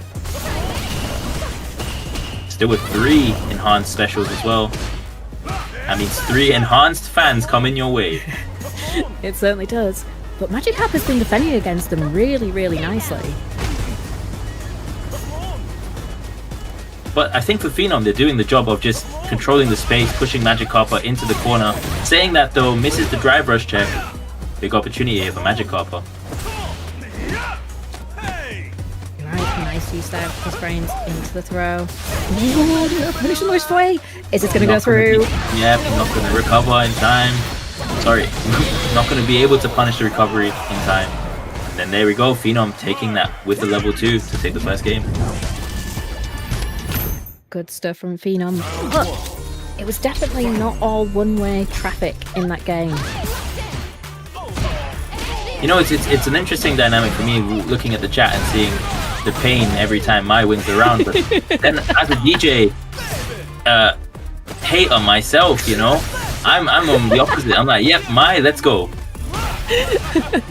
That's okay, chat. I'm like, normally I would be like, oh no, we've got to just be like, oh yeah, it's all good. But if you're going to bring the DJ hate, I'll be like, no, come on. I'll be on the side of the Mai haters.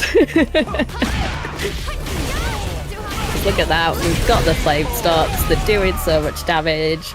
How can you be against DJ in this matchup, Shivs? All honest neutral, as far as I'm concerned. And for the next 2 sets, all honest neutral. Oh, that's so fortunate on level 2. And you see that level 2, yeah, you've got to be there, you've got to have the rhythm, which is hard when you're in these clutch situations. Phenom here just running away with that second game. Yeah, you know what? Magikarp is going to have to pull out a miracle here now. It's definitely a difficult spot. Going back, maybe we're going to be taking some time to think about it. I think we're going to be sticking with the DJ. I don't think we're going to go for a sub-character. It feels like too risky unless... I don't know. I think we stick with the DJ here, because you don't want to give Phenom the opportunity to just go and counter-pick you now with the Cammy, or... Maybe I don't know if Phenom's playing anyone else at the moment either. You know, we've not seen the Ken in a long time. I think Phenom has handed in his pass back at Masters Enterprises for the time being. Round 1. Fight. Yeah, Magikarp is taking a few moments to kind of think about the strategy. So far, Phenom going off to a good start, even after that short break. The momentum is still with the Mai player.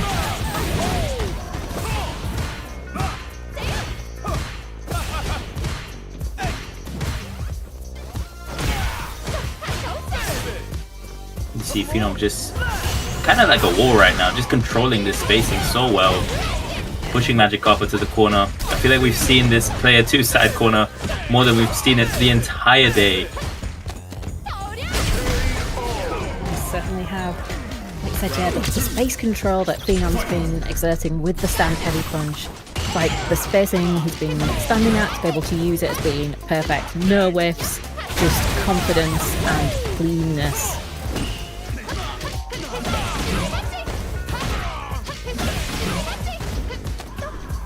This is set point here for Phenom. It's just looked so dominant since that first game. Certainly does. Throw number 1. Fan into the throw. Last guess for Magikarp. Tournament life on the line. What can he do here now just to bring this back? Nothing is the answer. Phenom, very commanding 3-0. Absolutely. That was absolute control from Phenom. The mastery that he's got with all his characters is at such a high level. But yeah, that did not look like a fun matchup for Magikarp. Definitely one of those ones where you go, oh, but shoutouts to Magikarp, you know, making it this far, making it into regional finals, making it into top 5. You know, yeah, great performance. Yes, yeah, no shame. Moves forward. Yeah, no shame losing to someone the caliber of Phenom. Mostly a Capcom Cup qualifier. Very, very strong. I think he finished 4th at EVO this year as well, so can't sleep on Phenom. No, you certainly can't. I was looking back at some of Phenom's Yep. results over the years at Capcom Cup. It's been crazy. Actually, 16 last year. he missed the Capcom Cup qualification by one match because all the other players in front of him already had been qualified. So when he made one more win, and he would not be here today. You know? Yeah. Oh, that hurts. But yeah, Phenom moving on to fight against Shady Imposter. So we're going to see a run back of potentially the DJ Mai matchup later on in this tournament. But first, we're going to be moving on into the winner's side again. And we do have Reekman's Barnet coming up with Juicy Joe. We certainly do, but of course we need to remind you that this isn't the only World Warrior tournament on Saltmine this weekend. Tomorrow it is UK and Ireland throwing down in the UK and Ireland finals. One more player from this region is going to go to Capcom Cup, so you will not want to miss it. It's going to be a heck of a show, starting at 7 PM Central European Time, 6 PM GMT. Make sure you are there. Of course, and I did see Ending Walker in the chat earlier on, and I know a lot of people are going to have him as the favorite, so let's see what we can get from them all tomorrow. Of course, we're going back to regular schedule programming with Saltmine Leagues, 2xKO tournaments on Saturdays and Street Fighter 6 on Sundays following the conclusion of all the World Warriors. Yeah, of course, all that's open bracket, so if you're watching this, you know, tournament going, I want to get involved in all that, well, your time is soon, because any of the open bracket tournaments you can enter, so get involved in the community and level up so that maybe this time next year it might be you in the regional finals facing off against all these amazing players. And of course, we do have the Matcherino. Make sure that you guys donate for the players. We want to see at least $150 in the prize pool. Let's get this donations in, guys. Yeah, let's do it. There's not that Punk much did further it, to you go. can do it as well. Simply be like the alpha.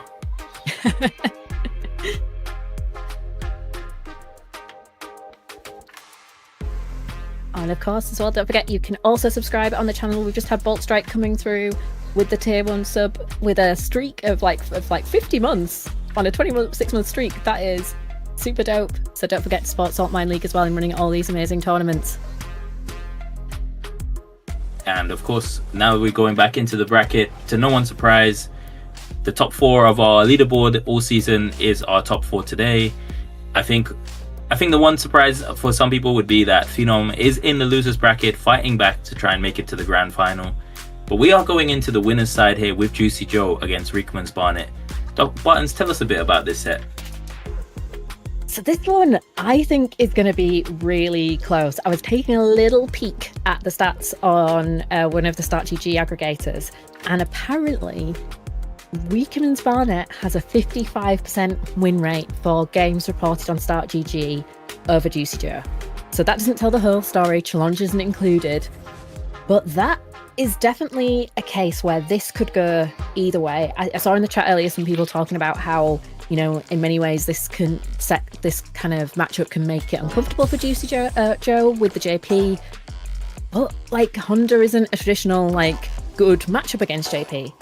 So I think this is definitely going to be one where it could go either way, and I think it's going to go right down to the wire. But of course, Juicy Joe is a big game player, right? You know, I think I've got it in my notes, it was 5th at Capcom Cup last year, an incredible player, and the performance against Phenom was really, really strong as well. So the momentum is with Juicy Joe today. Yeah, of course. And you know what? As 55% isn't too bad, that says to me it's quite even. So I'm hoping we get a really close set here between two evenly matched players. You know, the experience that both of these guys have against each other, they must train together a lot, you know. So looking forward to see what they come up with here. Maybe they have some surprises in store with characters even. Yeah, you never know. I mean, I think, is this a time when you bring the surprises? On the one hand, if, like you're saying, they've been playing a lot against each other, then yeah, this is when you do want to be like, oh, surprise character pick, you ready for my Honda? Oh, we're going to go back to Lily for a bit.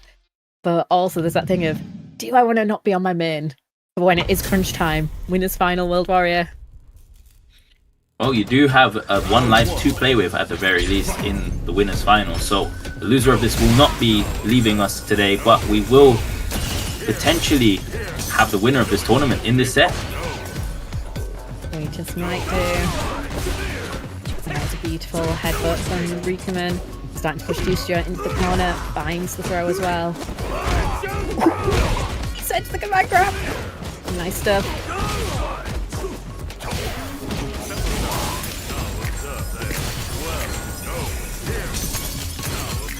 Good patience there from Reekman, letting all those OD projectiles and departures dissipate. That headbutt is OD causing so many headbutt. problems. Straight through the stand heavy punch from JP as well. Reekman's Bonnet is very happy to just take his time getting in, and once he's in, it's like a nightmare to keep to get back out. It is certainly looking that way. Oh, doesn't make the most there of the withdraw. Gets back thrown for his support as well into the corner, and this time it is going to be Reek that misses it. The nerves there for Joe, maybe a bit of a drop.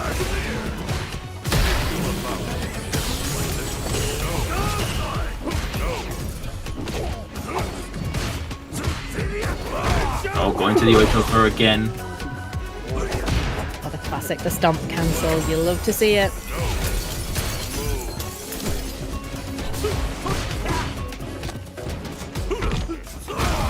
Reekman's Bonnet pushing Joe over into the corner here. Baits out the drive rush check. Level 3 should be enough here to kill, yes. And Reekman's Bonnet's going to take this first game here. Great start here for Reekman's Barnet. In this matchup so well. I do think we are seeing Juicy Joe trying to bring out some really interesting preemptive options, because we saw like the spin kind of in neutral, which I think he was trying to go with, I've thrown out some projectiles, I'll go with the spin to maybe catch a headbutt, but so far Reekman really on it with kind of being aware of those options. But as I say that, the neutral jump baits the throw, and Juicy Joe's got Reekman's Barnet at full screen.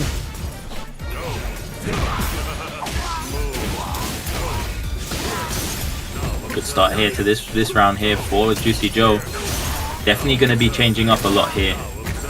Reekman's Bonnet had all the right reads in the first game, but not able to use the patience to his advantage here, and Juicy Joe gets the perfect in this first round of the second game. Yeah, just the way that Juicy Joe altered those projectile timings really caused Reekman some big problems in that corner. The portals were just really locking him down. He wasn't able to get out, and that is definitely how Joe's going to want to play this matchup. Oh, went for the command grab to check the dash.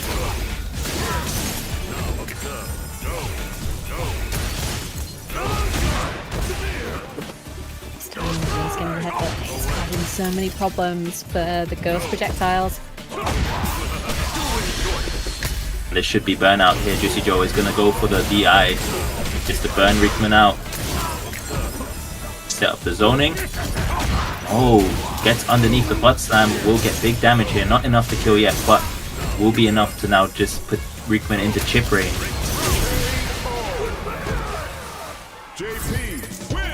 And we are at 1-1. Great response there from Juicy Joe, absolutely shutting down Reekman's approaches, and a great chip sequence there. Oh, drive rush overhead to start the round. You don't see that from a JP player very often.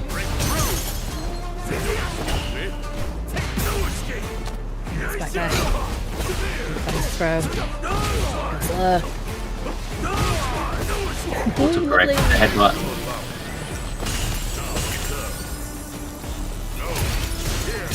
Good patience from Reekman, but still gets caught by the spikes. Departure setup.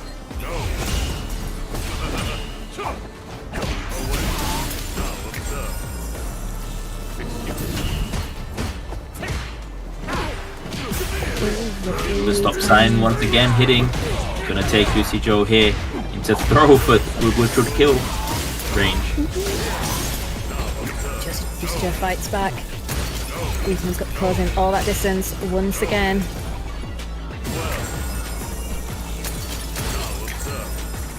Nice patience. He just let those portals activate. There's still plenty of time in this round. Oh, gets the jump in there. It felt like Reekman was waiting just for that moment, waiting just to see the click from JP to say that we're going in with the portals. Beautiful reaction.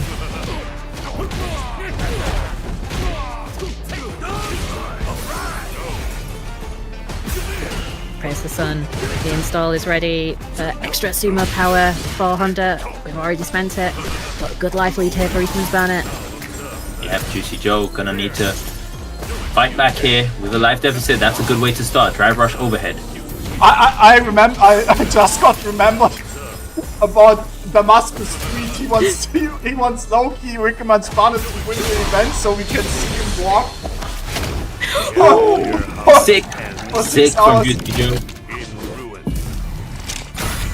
Oh gosh, yeah, for those who don't know, Reek kind of has an MO for walking between airports and venues, but in Tokyo, from Narita, that's a really long walk. It isn't, though, from Haneda, so it all depends where Reekman flies to. It's 6 hours from the one and 12 from the other one.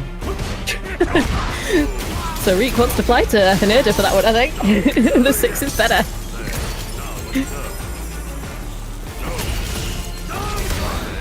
Oh, the DI had to catch the headbutt. Juicy Joe taking all the momentum now in this set. Nice. Going low after the teleport. Good life lead here for Juicy Joe.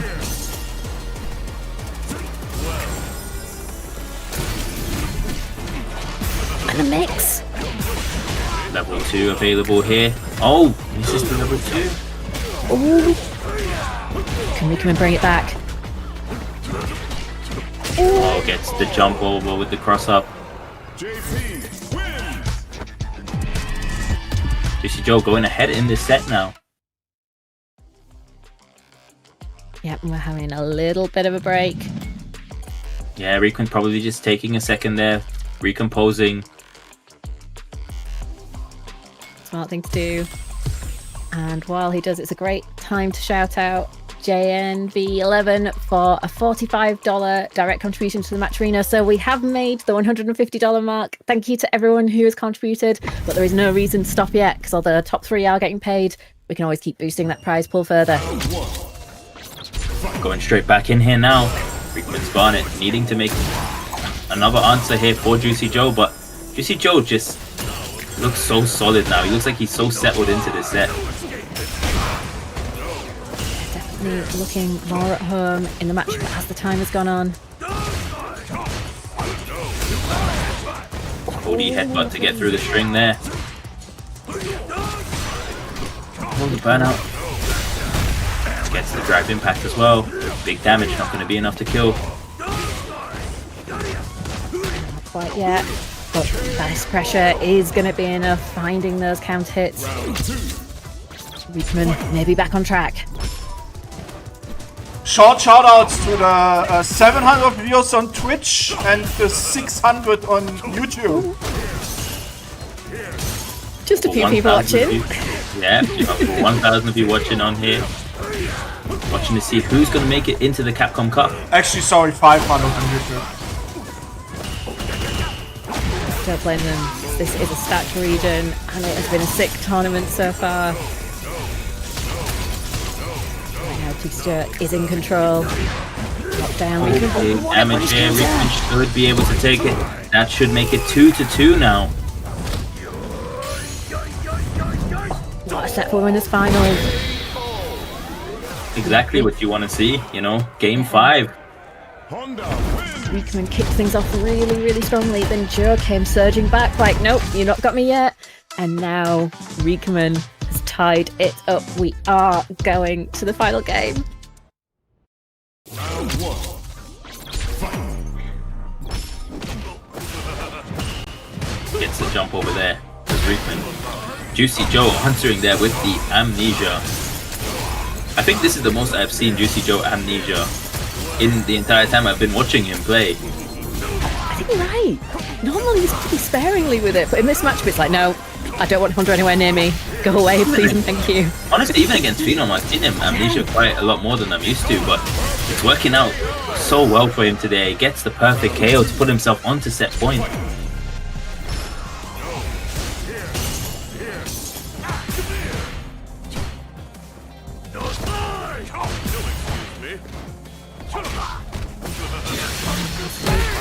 Oh, amnesia there for the level 1. Nothing working out here for Reekman. Juicy Joe seems to have all the momentum on his side here. He's here as well. Trying to counter hit into Level level 2. Good damage here.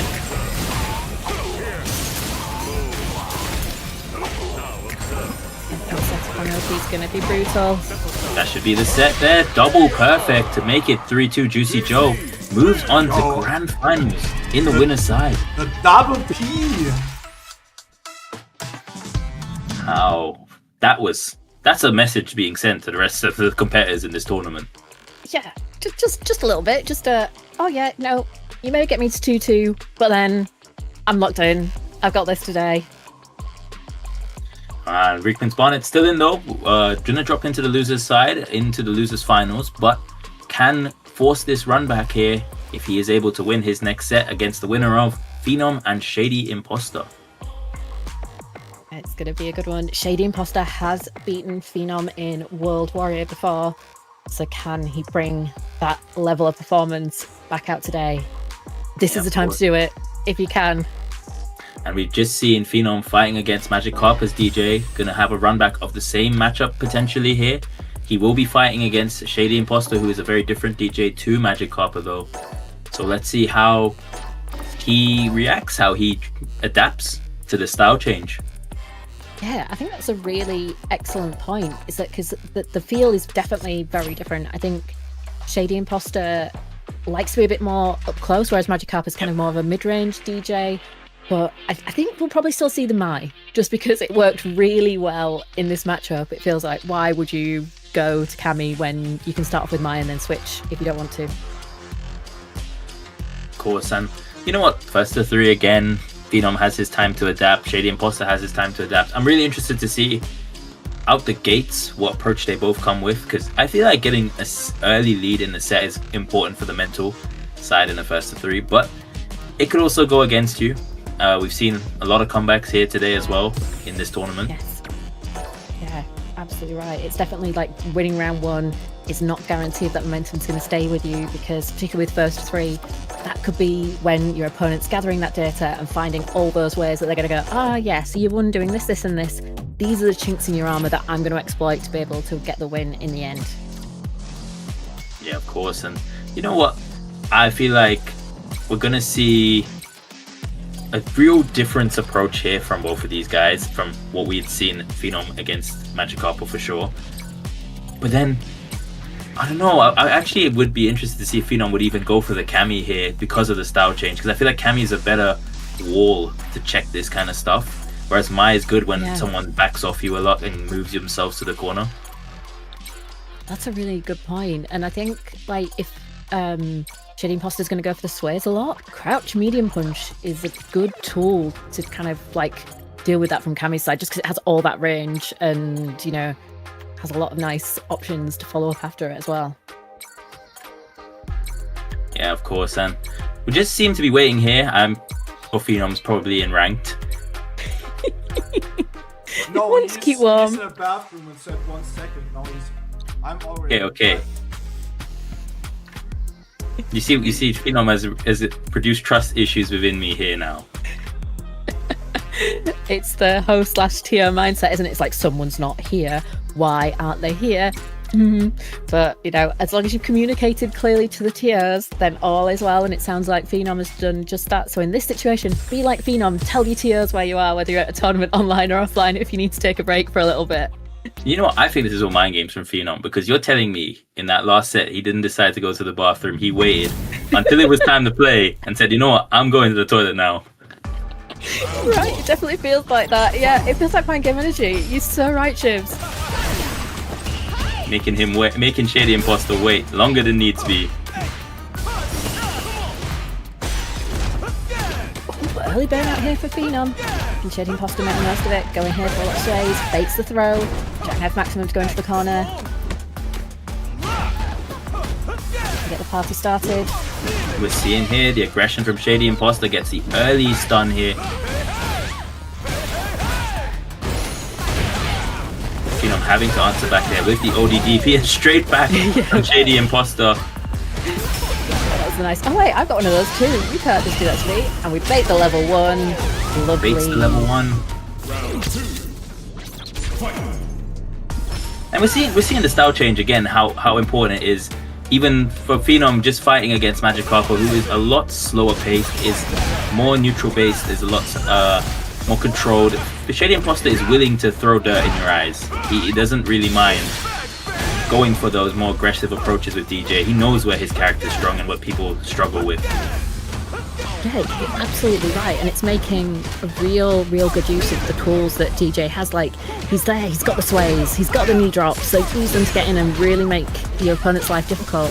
And I think also what you called out as well about Mai maybe not being the pick for Shady's DJ, it's kind of playing out that it's like that neutral control, that spacing control, when Shady's just like, nah, I'm just gonna get in. And we're seeing here now, Phenom will have the ability to burn Magikarp, Shady Imposter out if needs be, but gets out of the corner. Yeah, great corner escape, although Phenom's going to try and chase Shady straight into that another corner, but that trade very much in Shady's favour. Yeah, and Shady showing no respect here, not intimidated by Phenom's name or Mai or anything, just going to play his game, play the way he I wants to. already beat him once this World Warrior season, so you know, there's Certainly has. Phenom sticking with the Mai. Interesting. I wonder if Phenom's kind of thinking, you know what, Mai can be used in the scenario. I can make the changes and really lock Shady Imposter down. Mai is a very good character after all. Yeah, Mai is also a very diverse style of character. She can be played in a lot of different ways effectively. So it's about Phenom now adapting to Shady Imposter and making the changes. So far, so good. Saying that now, he's in the corner. Brings up a huge counter, and now we're back to full screen. Good position here for Phenom.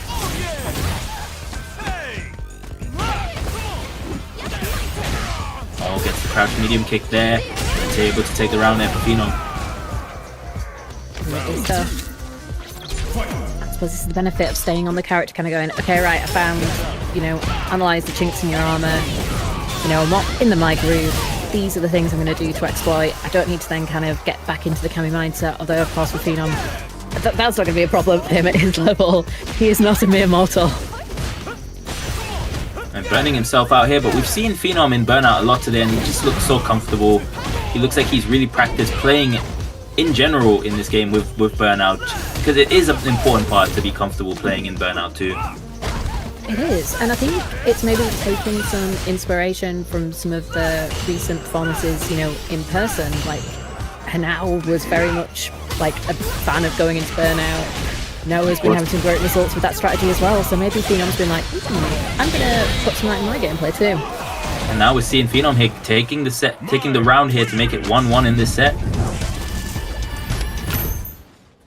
So the adaptation's on point here from Phenom. You know, a true professional, world-class player, we expect that. Now it's down to Shady Imposter to now adapt back to Phenom. And Shady definitely has the skill to do that as well. See here going for a more projectile-focused style.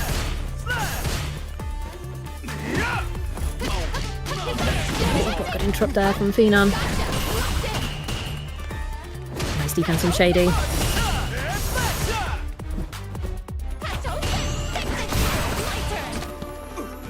Gets the back throw there on the overhead. Big time for the momentum to switch here for Shady.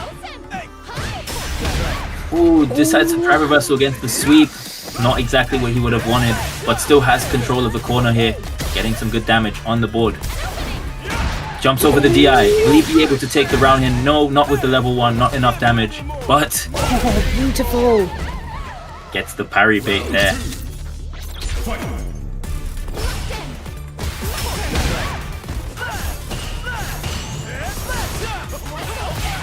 This style switch up definitely seems to be working for Shady, going for a more fireball based game plan. Taking it a little bit slower. But as we say that, here comes Phenom. I also like that he's using drive reversal on the drive rush cancels just to not have to deal with it in a way. Yes, you put yourself closer to burnout, but you get back to neutral and alleviate the pressure. Certainly do. But saying that, Phenom going to be taking this round.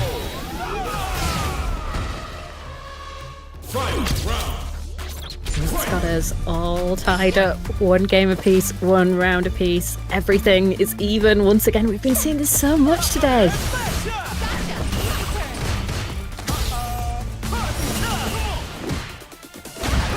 Oh, gets the shimmy. Not committing to the level 3, would have burnt out.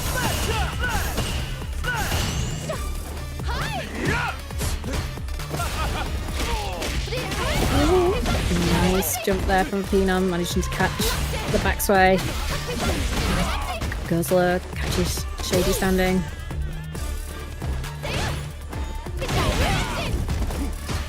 Lovely crosscut. Throw again for Phenom.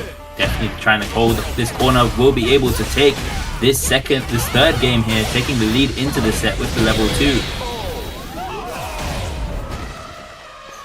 Good spot for Phenom. 2 games on the bounce. The momentum does seem to be shifting in his favour.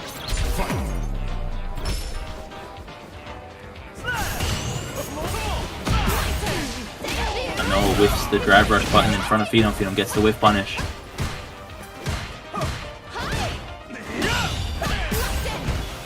Ooh, drop. Phenom with the back to the corner, but Shady drive rushes in. That's unfortunate. Could have been a really great opportunity to start getting the pressure going.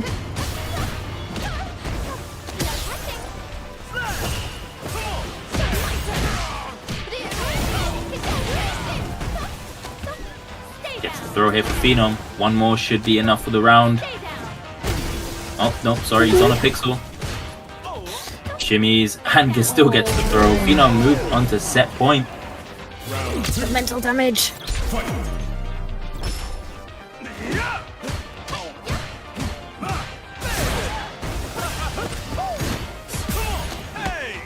Shady Imposter now trying to answer back, has to desperately answer back here for the tournament live.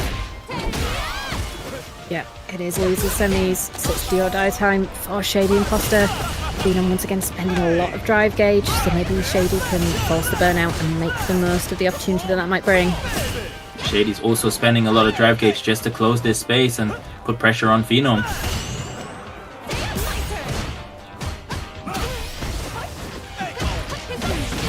What a punish counter.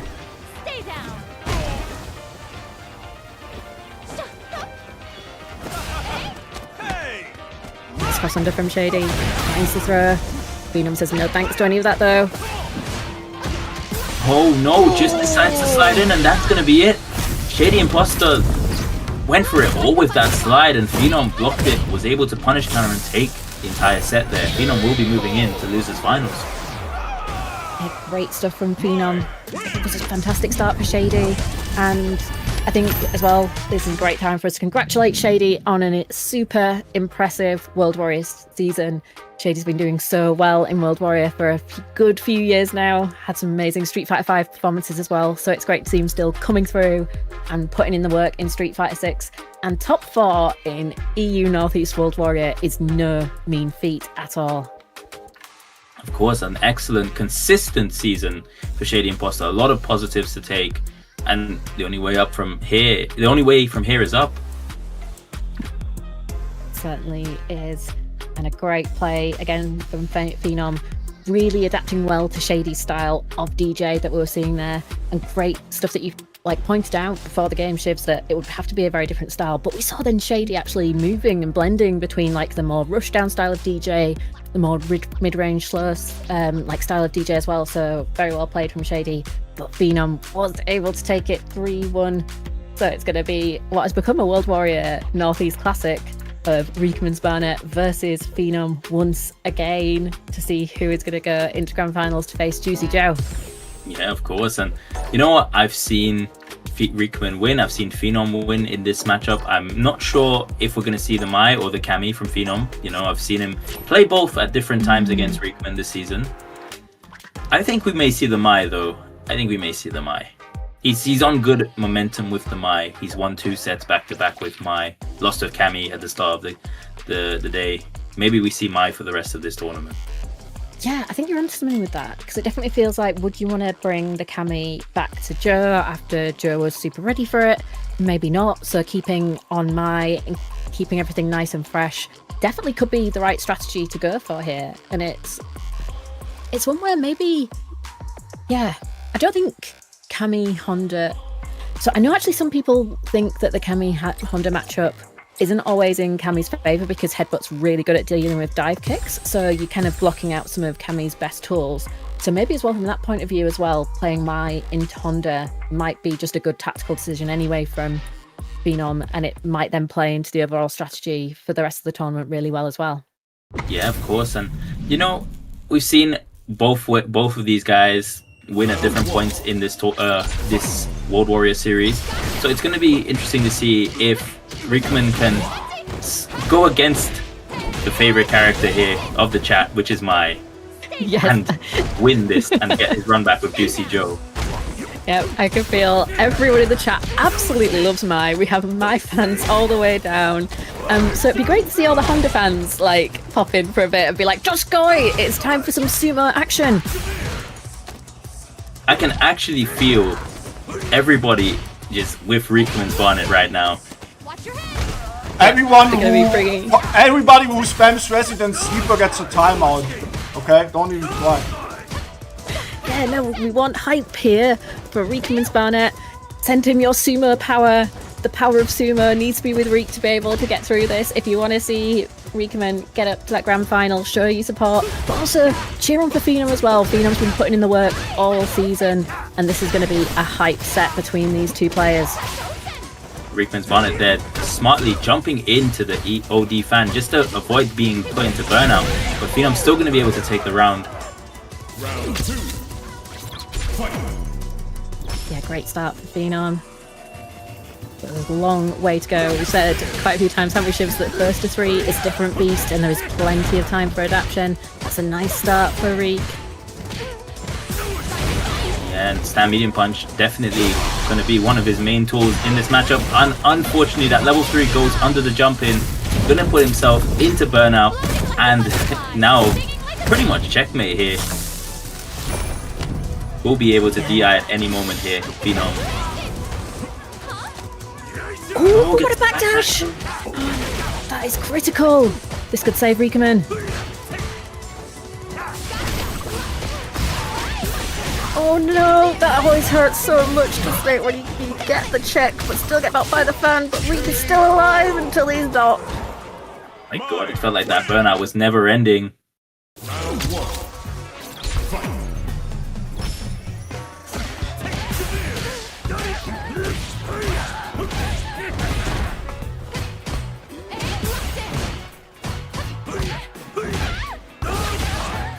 Oh my, and we're seeing here again now Reekman answering back strongly here, starting this second game. You know, this, again, you mentioned it earlier, this is the power of the first to 3, right? We have time to see what the game plans are, adapt accordingly. Yeah, gathering data is so important. It feels almost like Reek's just kind of sitting back a little bit more. We saw some of the preemptive, like, stand heavy punches there. But then Phenom's like, nope, I want to get in. I need to be in to be able to do my maximum damage. So you're willing to wait? I'm going to close that gap. Oh, nice. OD headbutt just to go underneath the fan. This is going to be very difficult for Reekman. Literally one chip sequence away from death. Yep. Round 2. Fight. What a punish there from Reekman. That was so sick. What a way to start the round.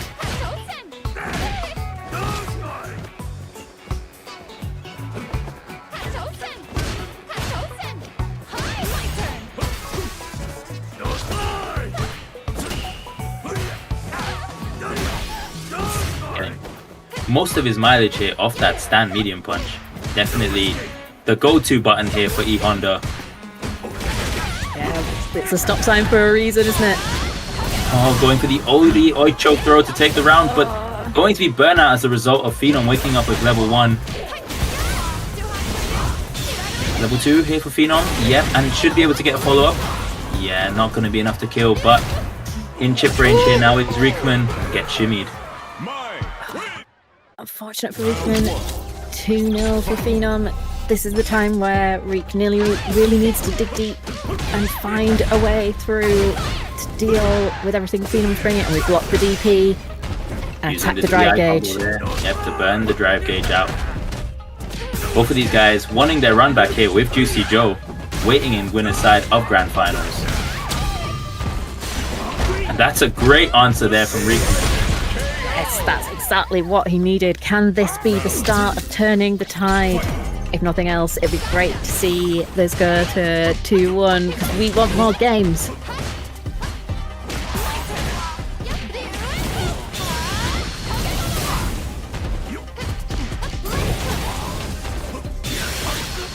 Oh, lovely wake up level 1 there from Reekman. Understanding that he has to start making these tough decisions on wake up, forcing Phenom to change his approach. It is a gamble, but at the end of the day, rock, paper, scissors, you're gonna only guess wrong so many times. Very right, although Phenom has just put himself there on set point. So it's going to be a long hill to climb here for Reekman's Burnett.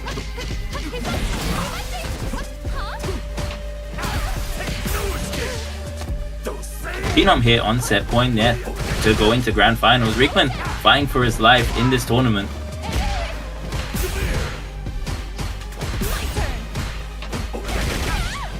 Oh, nice challenge. Good anti-air. Reekman is still in this. Burnout. Oh, reaction with the level 1. Phenom so clean. Gonna be burning Reekman's bonnet out now. And with the enhanced fans. Oh, these jumps. One more enhanced fan here for Phenom. Reekman choosing not to anti-air at all. Great. And he gets the headbutt through the fan to make it 2-1 here for Reekman. The start of the comeback, maybe? Let's say yes. I believe. Let's go, Reek. That is exactly what we want to see. This is not going to be a steamroller all the way. Reekman's Barnet is still in this fight. Phenom though answering back here very early on with the level 1. Good interruption there from Reekman's Barnet, delaying his jab. Such great patience as well, wasn't it? Just to wait for that opportune moment. But there is that threat. There's still 3 flame stocks on the side of Phenom. Ooh. Parry instead of drive impacting back. Luckily there for Reekman, gonna take a throw. This next touch takes the round here. And Phenom once again on set point.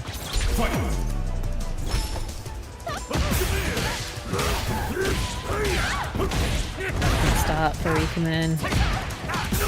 Finds punish counter. Juggle.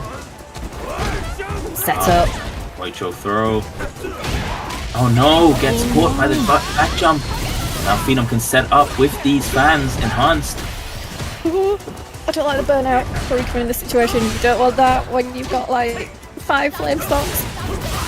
Burnout back for Phenom, but Reekman just eating these fans. Yeah.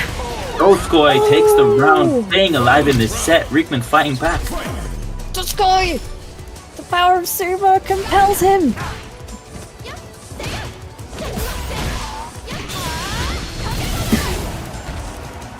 It's deja vu for Reekman right now. Those flame stocks are right back on Phenom. Can he find a way through? He does have level 3. Oh, misses the parry. The perfect parry there on the headbutt. Level 3 here, gonna get him very close to burnout. Reekman's Bonnet just trying to force Phenom into the burnout here to try and get more momentum on his side. Make this 2-2. Drag reversal there from Phenom. Gonna burn himself out on his own terms. Anti-air headbutt once again. Oh, went for the drag impact.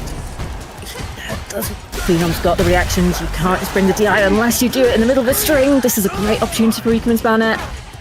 No level 1 here for Phenom as well. Gonna have to take all of this. And that's gonna take it, make it 2-2. We're so back.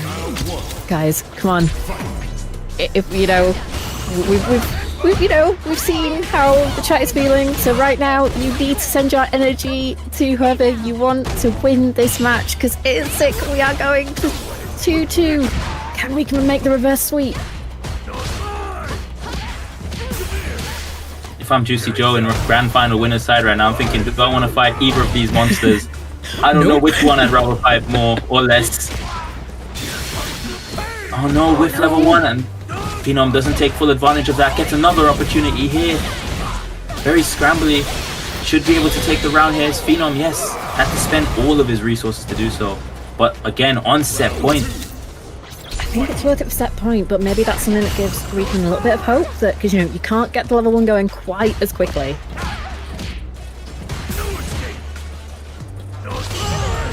Oh, perfect parry on the headbutt finally from Phenom. Ready this time. Been seeing them so often, starting to get a read on Reekman's timings. Gets a throw again, understanding that Reekman.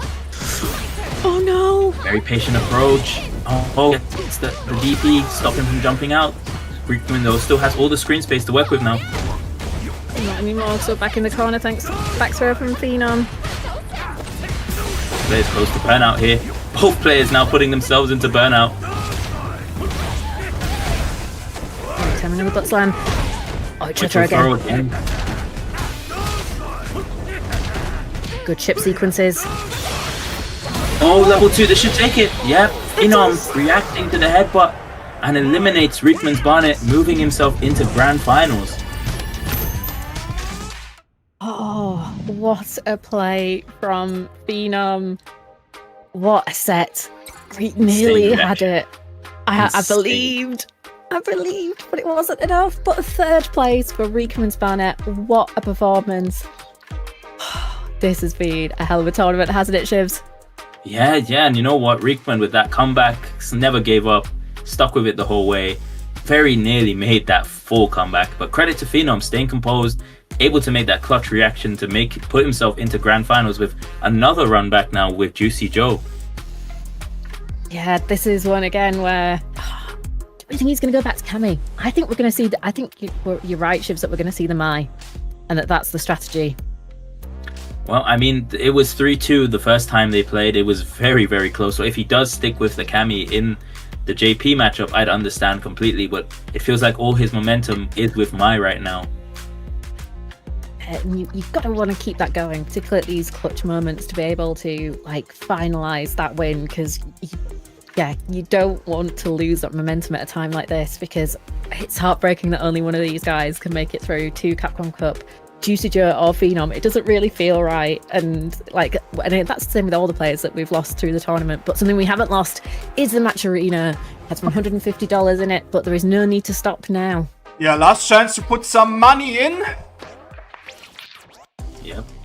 Try and play out these players, grand finals. They've entertained us a well amount today, Very, very good performance from everyone in this top 8. It's been an honor to commentate with you, Dr. Buttons. You're acting like it's over, It's not over. Also, not the over, weekend is not over as well, because we have one more World Warrior tomorrow before the season, for us at least, is over, And then we're going back to regular weeklies. Tomorrow, UK and Ireland closing out our World Warrior, 4 regions, a lot of events. It's been a long road. Yeah, it's always a lot of work, but always a lot of fun at the same time, So make sure to tune in tomorrow. Tomorrow with Jamos and J3 on the mic. It's going to be a sick tournament, and I know we're not at the end of it yet, but it's always a great time to shout out Ritas, Chinyaiba, and the rest of the Saltmine crew for all the work they put in. As Rita was saying, after this week we'll be back with more EU Open brackets. Saturdays at 5 PM Central European time is 2xKO, and if you want to get in on the Street Fighting action, it is Sundays at 5 PM CET, both open brackets, so you can get involved too. Don't wait, get involved now, and maybe you can be here this time next year in the World Warrior Finals. Yeah, of course. And grand finals, I think a lot of people predicted this as the grand finals. Of course, it was very close to not happening. These two guys making up half of Ninjas in Pajamas Street Fighter League team as well, for Street Fighter League Europe. So would be very practiced against each other, probably training together all the time. I'm very much looking forward to this grand final. Yeah, it's going to be sick. We're expecting, of course, to see JP from Juicy Joe. You never know, we might switch it up, trying some odd tactics because of that familiarity. But with Phenom, it definitely feels like we're guessing Mai, I think, but you never know, we might get the Cammy, and if the Mai doesn't work out, well, there is still the Cammy to go to. He doesn't have the luxury of being on the winner's side to try and test things out. He has to try and close this out as efficiently as possible, right? Juicy Joe, a little bit more time to adapt, having 2 sets on his side with the winner's side advantage. It's going to be a good set. I think that's the one Ladies thing and gentlemen, grand finals. Who is going to Capcom Cup? Juicy Joe versus Phenom. Time to crown a champion, and that's a good start from Phenom. Although doing it from loser's side, baits out the amnesia already, and we are in the corner, into the throws. Are we going to be looping? Oh wow, getting the OD fan into the low. Phenom setting up now with the level 1 to get the enhanced specials. Oh, big whiff on the DP. We're going for the cross cut, but it didn't happen, so this is a good opportunity here for Joe to get something going.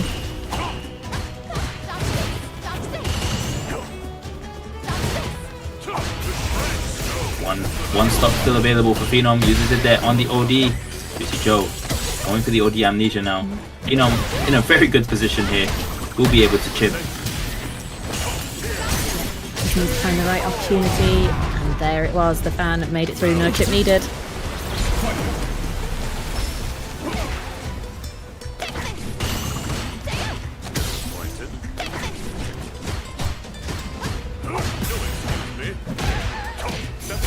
Lovely delay there, understand heavy kick when just catching some delayed buttons from Phenom.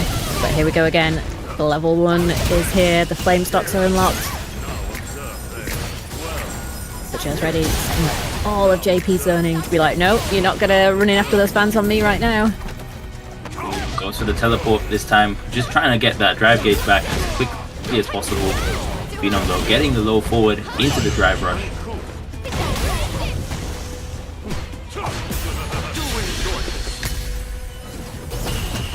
Full 2 time. Lovely defense from Phenom. Checking the drive rush as well. Into the level 2 here should be enough. Yes, we'll close out the round. Phenom going up early in this set, 1-0. The start that you want if you're coming from loser's bracket, that's the start you need. Phenom keeping all that momentum with himself. Can he get this reset?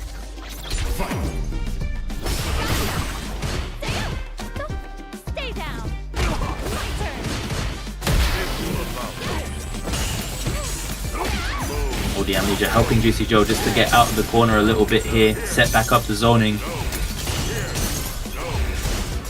Yep, trying to keep Mai at a very safe distance here. Does not want her anywhere near him, if possible. Oh, gets the jump over and gets the throw on the parry attempt from Phenom. Great timing here with the fireballs as well. This is nice. Definitely feels like Juicy Joe's got a bit of a read on like the timings of when Phenoms want me to move forward, like after fans. He's starting to unlock fans as well, just to put the spikes out, stop any sort of approach. The DI will get the stun and the round for Juicy Joe. Nice stuff.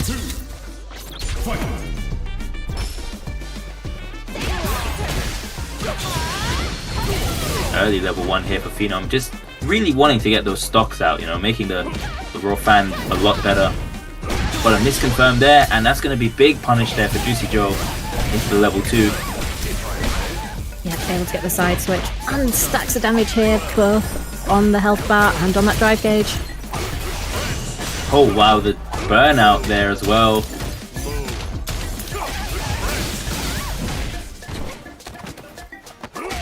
So much pressure here for Juicy Joe. Phenom though, pulling it out with the low forward and level 1 right back at you from Juicy Joe. Oh, 1-1. The game is on. Phenom sticking with the Mai here. Probably going to use Mai for the rest of this event, I'd say. It feels like it, doesn't it? That this is the choice. That if Phenom's going to qualify, it's going to be with the Mai. Oh, gets the parry as well now. Very close to burnout here is Phenom. Oh, goes for the dive. Great call out.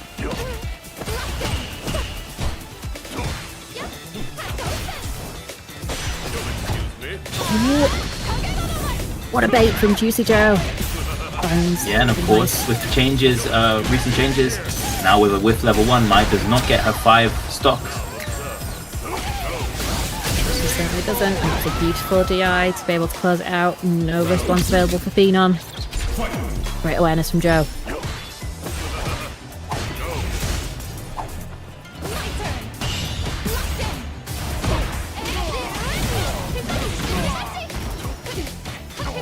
Good opening sequence here from Phenom, managing to steamroll Joe a bit, locking down in the corner, but there's that amnesia.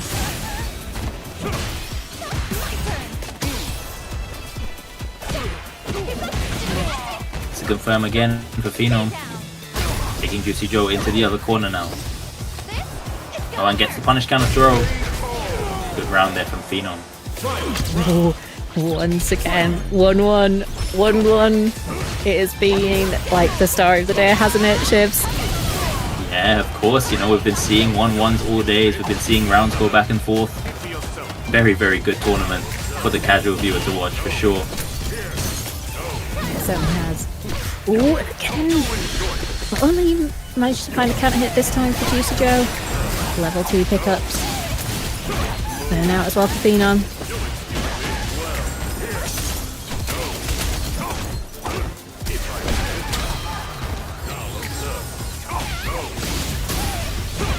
Take the round. Juicy Joe now 1 game away from qualifying to Capcom Cup. We've been talking about how locked in Joe has been all day, haven't we, Shivs? And this feels like this is the tipping point, isn't it? This feels like it could be the moment where Joe manages to book that all-important seat to the cup. I will say as well, like, we saw it in the winners finals, the winners side when these guys played. Joe looked a lot more uncomfortable versus the Cammy because he had to really think about the air approach. Whereas with the Mai, there's a lot more control. So maybe Phenom thinks, okay, I'm 2-1 down. Let me go back to that because it was the most successful so far, if we're being fair. I think that's a really good call out because, yeah, like you said, it definitely was working. Felt like it was working more, making Joe more uncomfortable. And right now, that discomfort could be really vital for Phenom just to be able to really push on and push forward towards that reset. So, yeah, I think that's a good shout out that the Cammy pick right now could be the option just to reset a little bit, unsettle Joe's rhythm, and really help catalyze to be able to push on to try and get that reset. Of course, if there's anyone who is composed enough to make this full comeback and still win the tournament, it is Phenom, a true professional to the end. So we're going to see here now which one of his characters he decides to go with. Maybe he sticks with the Mai. He's just comfortable. I don't know. Oh, nope. It is the Cammy. It will be the Cammy. Oh, Shivs, you called it. You saw into the future. I respect this pick here from Phenom a lot. Now he has to make this full comeback. 2 games down, well, 1 game down. He needs to win the next 2 to stay in this tournament. Certainly does. It is do or die time for Phenom. Nice DP. I was actually hitting a counter hit there, so been not quite catching the late landing frames, catching something else, but the cross cuts are coming through, and this is looking nice for Phenom. Already such a big change in how the neutral and everything looks. Phenom just looks so much more comfortable in this matchup. Yeah, I think you're really right that the Cammy into JP just feels more practice, like more comfortable, at least on Phenom's side, and slightly less comfortable on Joe's side, which right now is exactly what Phenom needs. And the thing is as well, as we take that, that's a very rapid game 4 there to tie up the set. The thing is as well right now, with Mai being the target for everyone, people are practicing how to fight this character a lot. It opens the door for characters like Cammy to be like, oh wait, actually, I don't really remember the ranges to stand. She's a lot less common than she used to be. It does open the door for that, a little unfamiliarity to creep back in.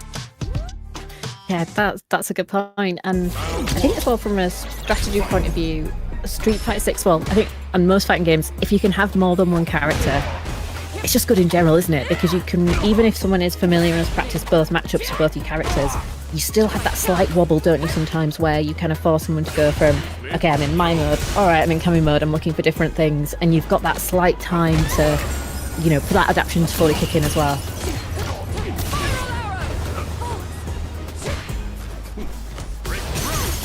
You see in here just how uncomfortable this neutral looks for Juicy Joe compared to my Cammy. Just the air approaches just make it so difficult. And Yo, the what? arm grab there just working out as an anti-air.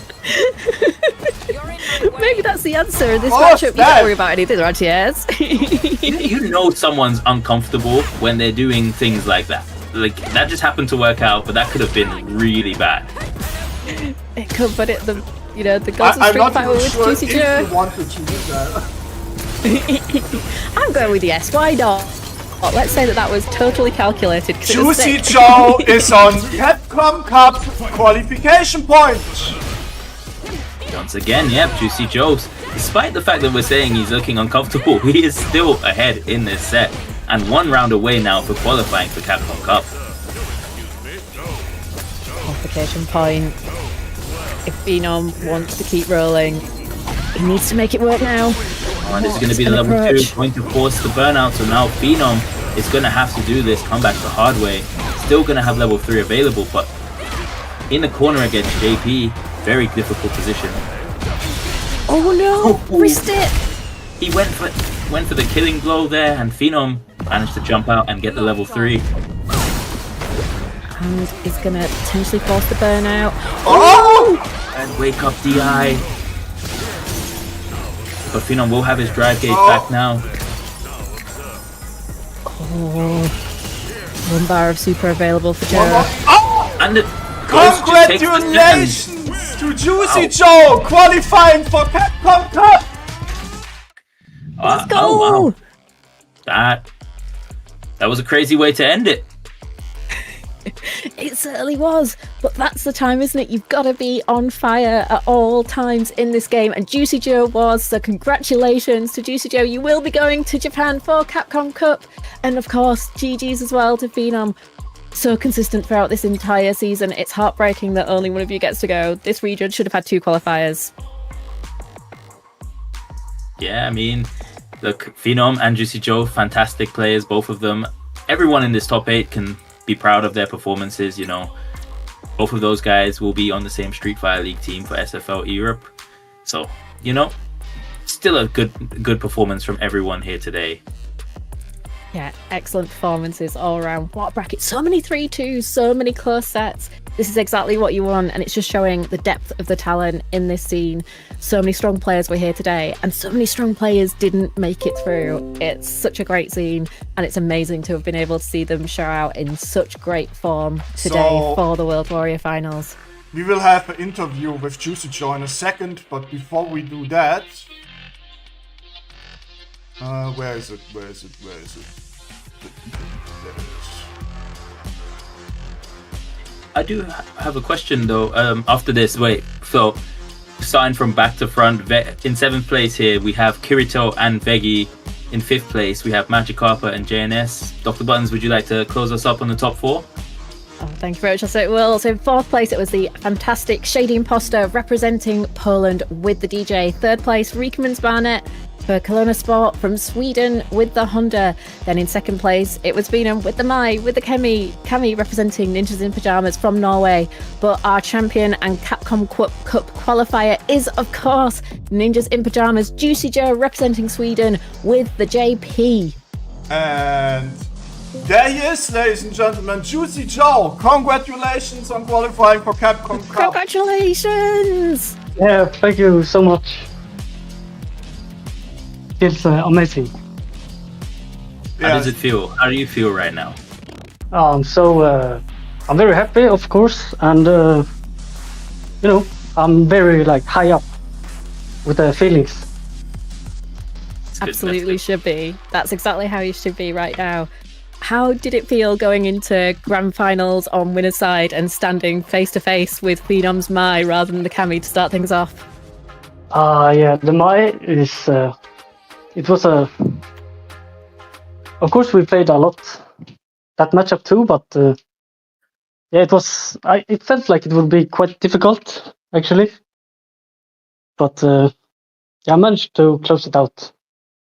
So I actually have a question, right? You had to play a tiebreaker against Shady Imposter, correct? And when you lost that, you know, then you had to play Phenom first round. What did you feel about that? Like, that didn't feel very good.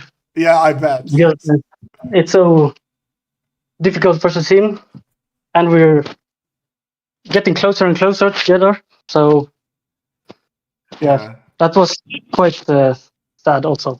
So when you actually when you managed to beat him, right? Did it give you like that was so close. Set. It was like 3-2 something. Sorry. Yeah, it was 3-2. Yeah, it was very close set actually. So it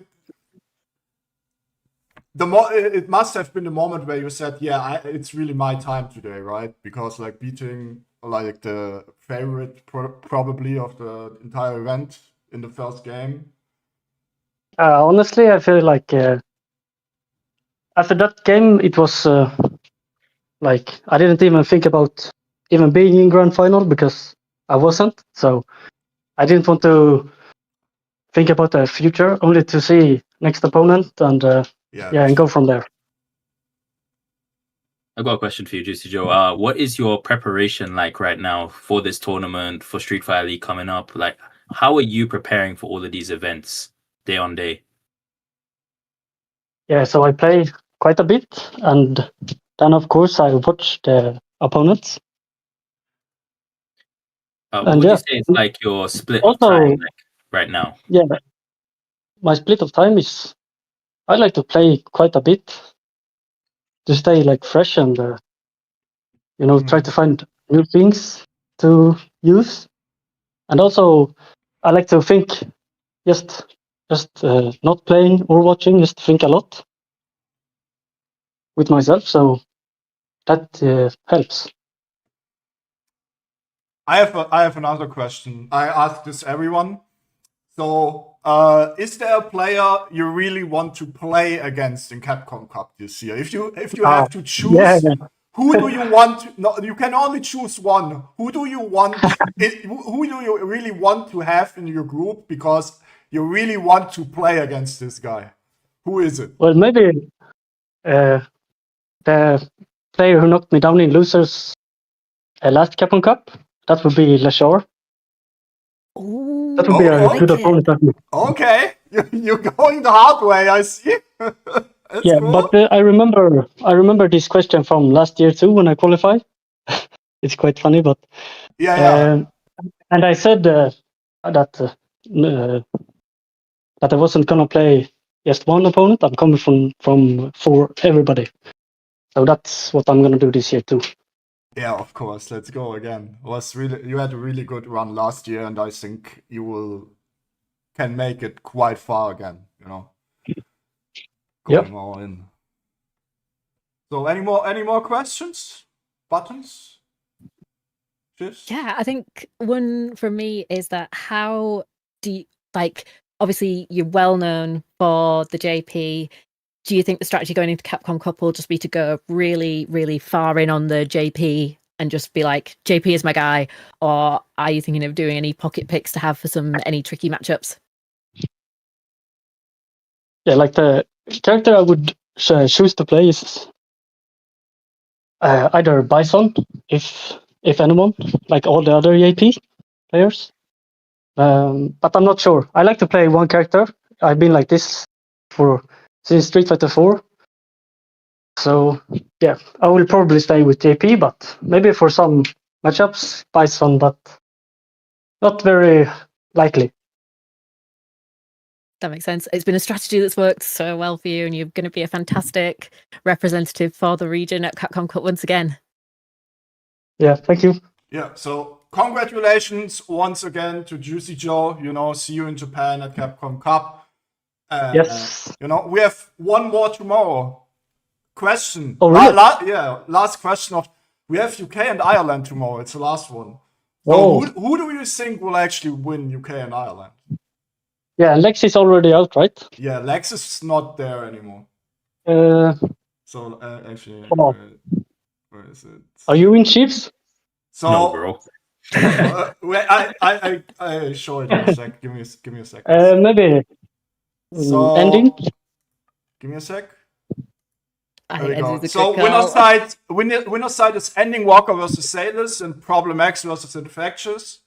And in losers we have Joker Jokes versus Broski and Muscle Noob versus Shax. Oh, that's gonna be so good, top 8, and maybe I will go with ending Walker. Okay, that's a fair pick. If I have to say one. Yeah, okay. Yes. Going for the safe bet. Make sure to tune in, everybody, tomorrow. Have a good one. Thanks to Juicy Joe, you know. And thank Yeah. you to Sorg Mantel for the last minute $100 in the prize pool. We now have Oh, yeah. 250 in the match arena. Whoa. Big shout out, Damn, Sorg. 250. Thank you. Yeah. Yep. I move you on now. So, that's it for today. You know, thank you very much to Dr. Buttons and Shifts for the commentary. Who's actually still streaming? Let me... Yeah, I sent you over to Mr. Crimson, okay? Have a good one. And... Yes, it's Miss Tar. I always forget that it's Miss Tar Crimson on Twitch. It's the mix up. Yeah. Have a good one. See you later, guys.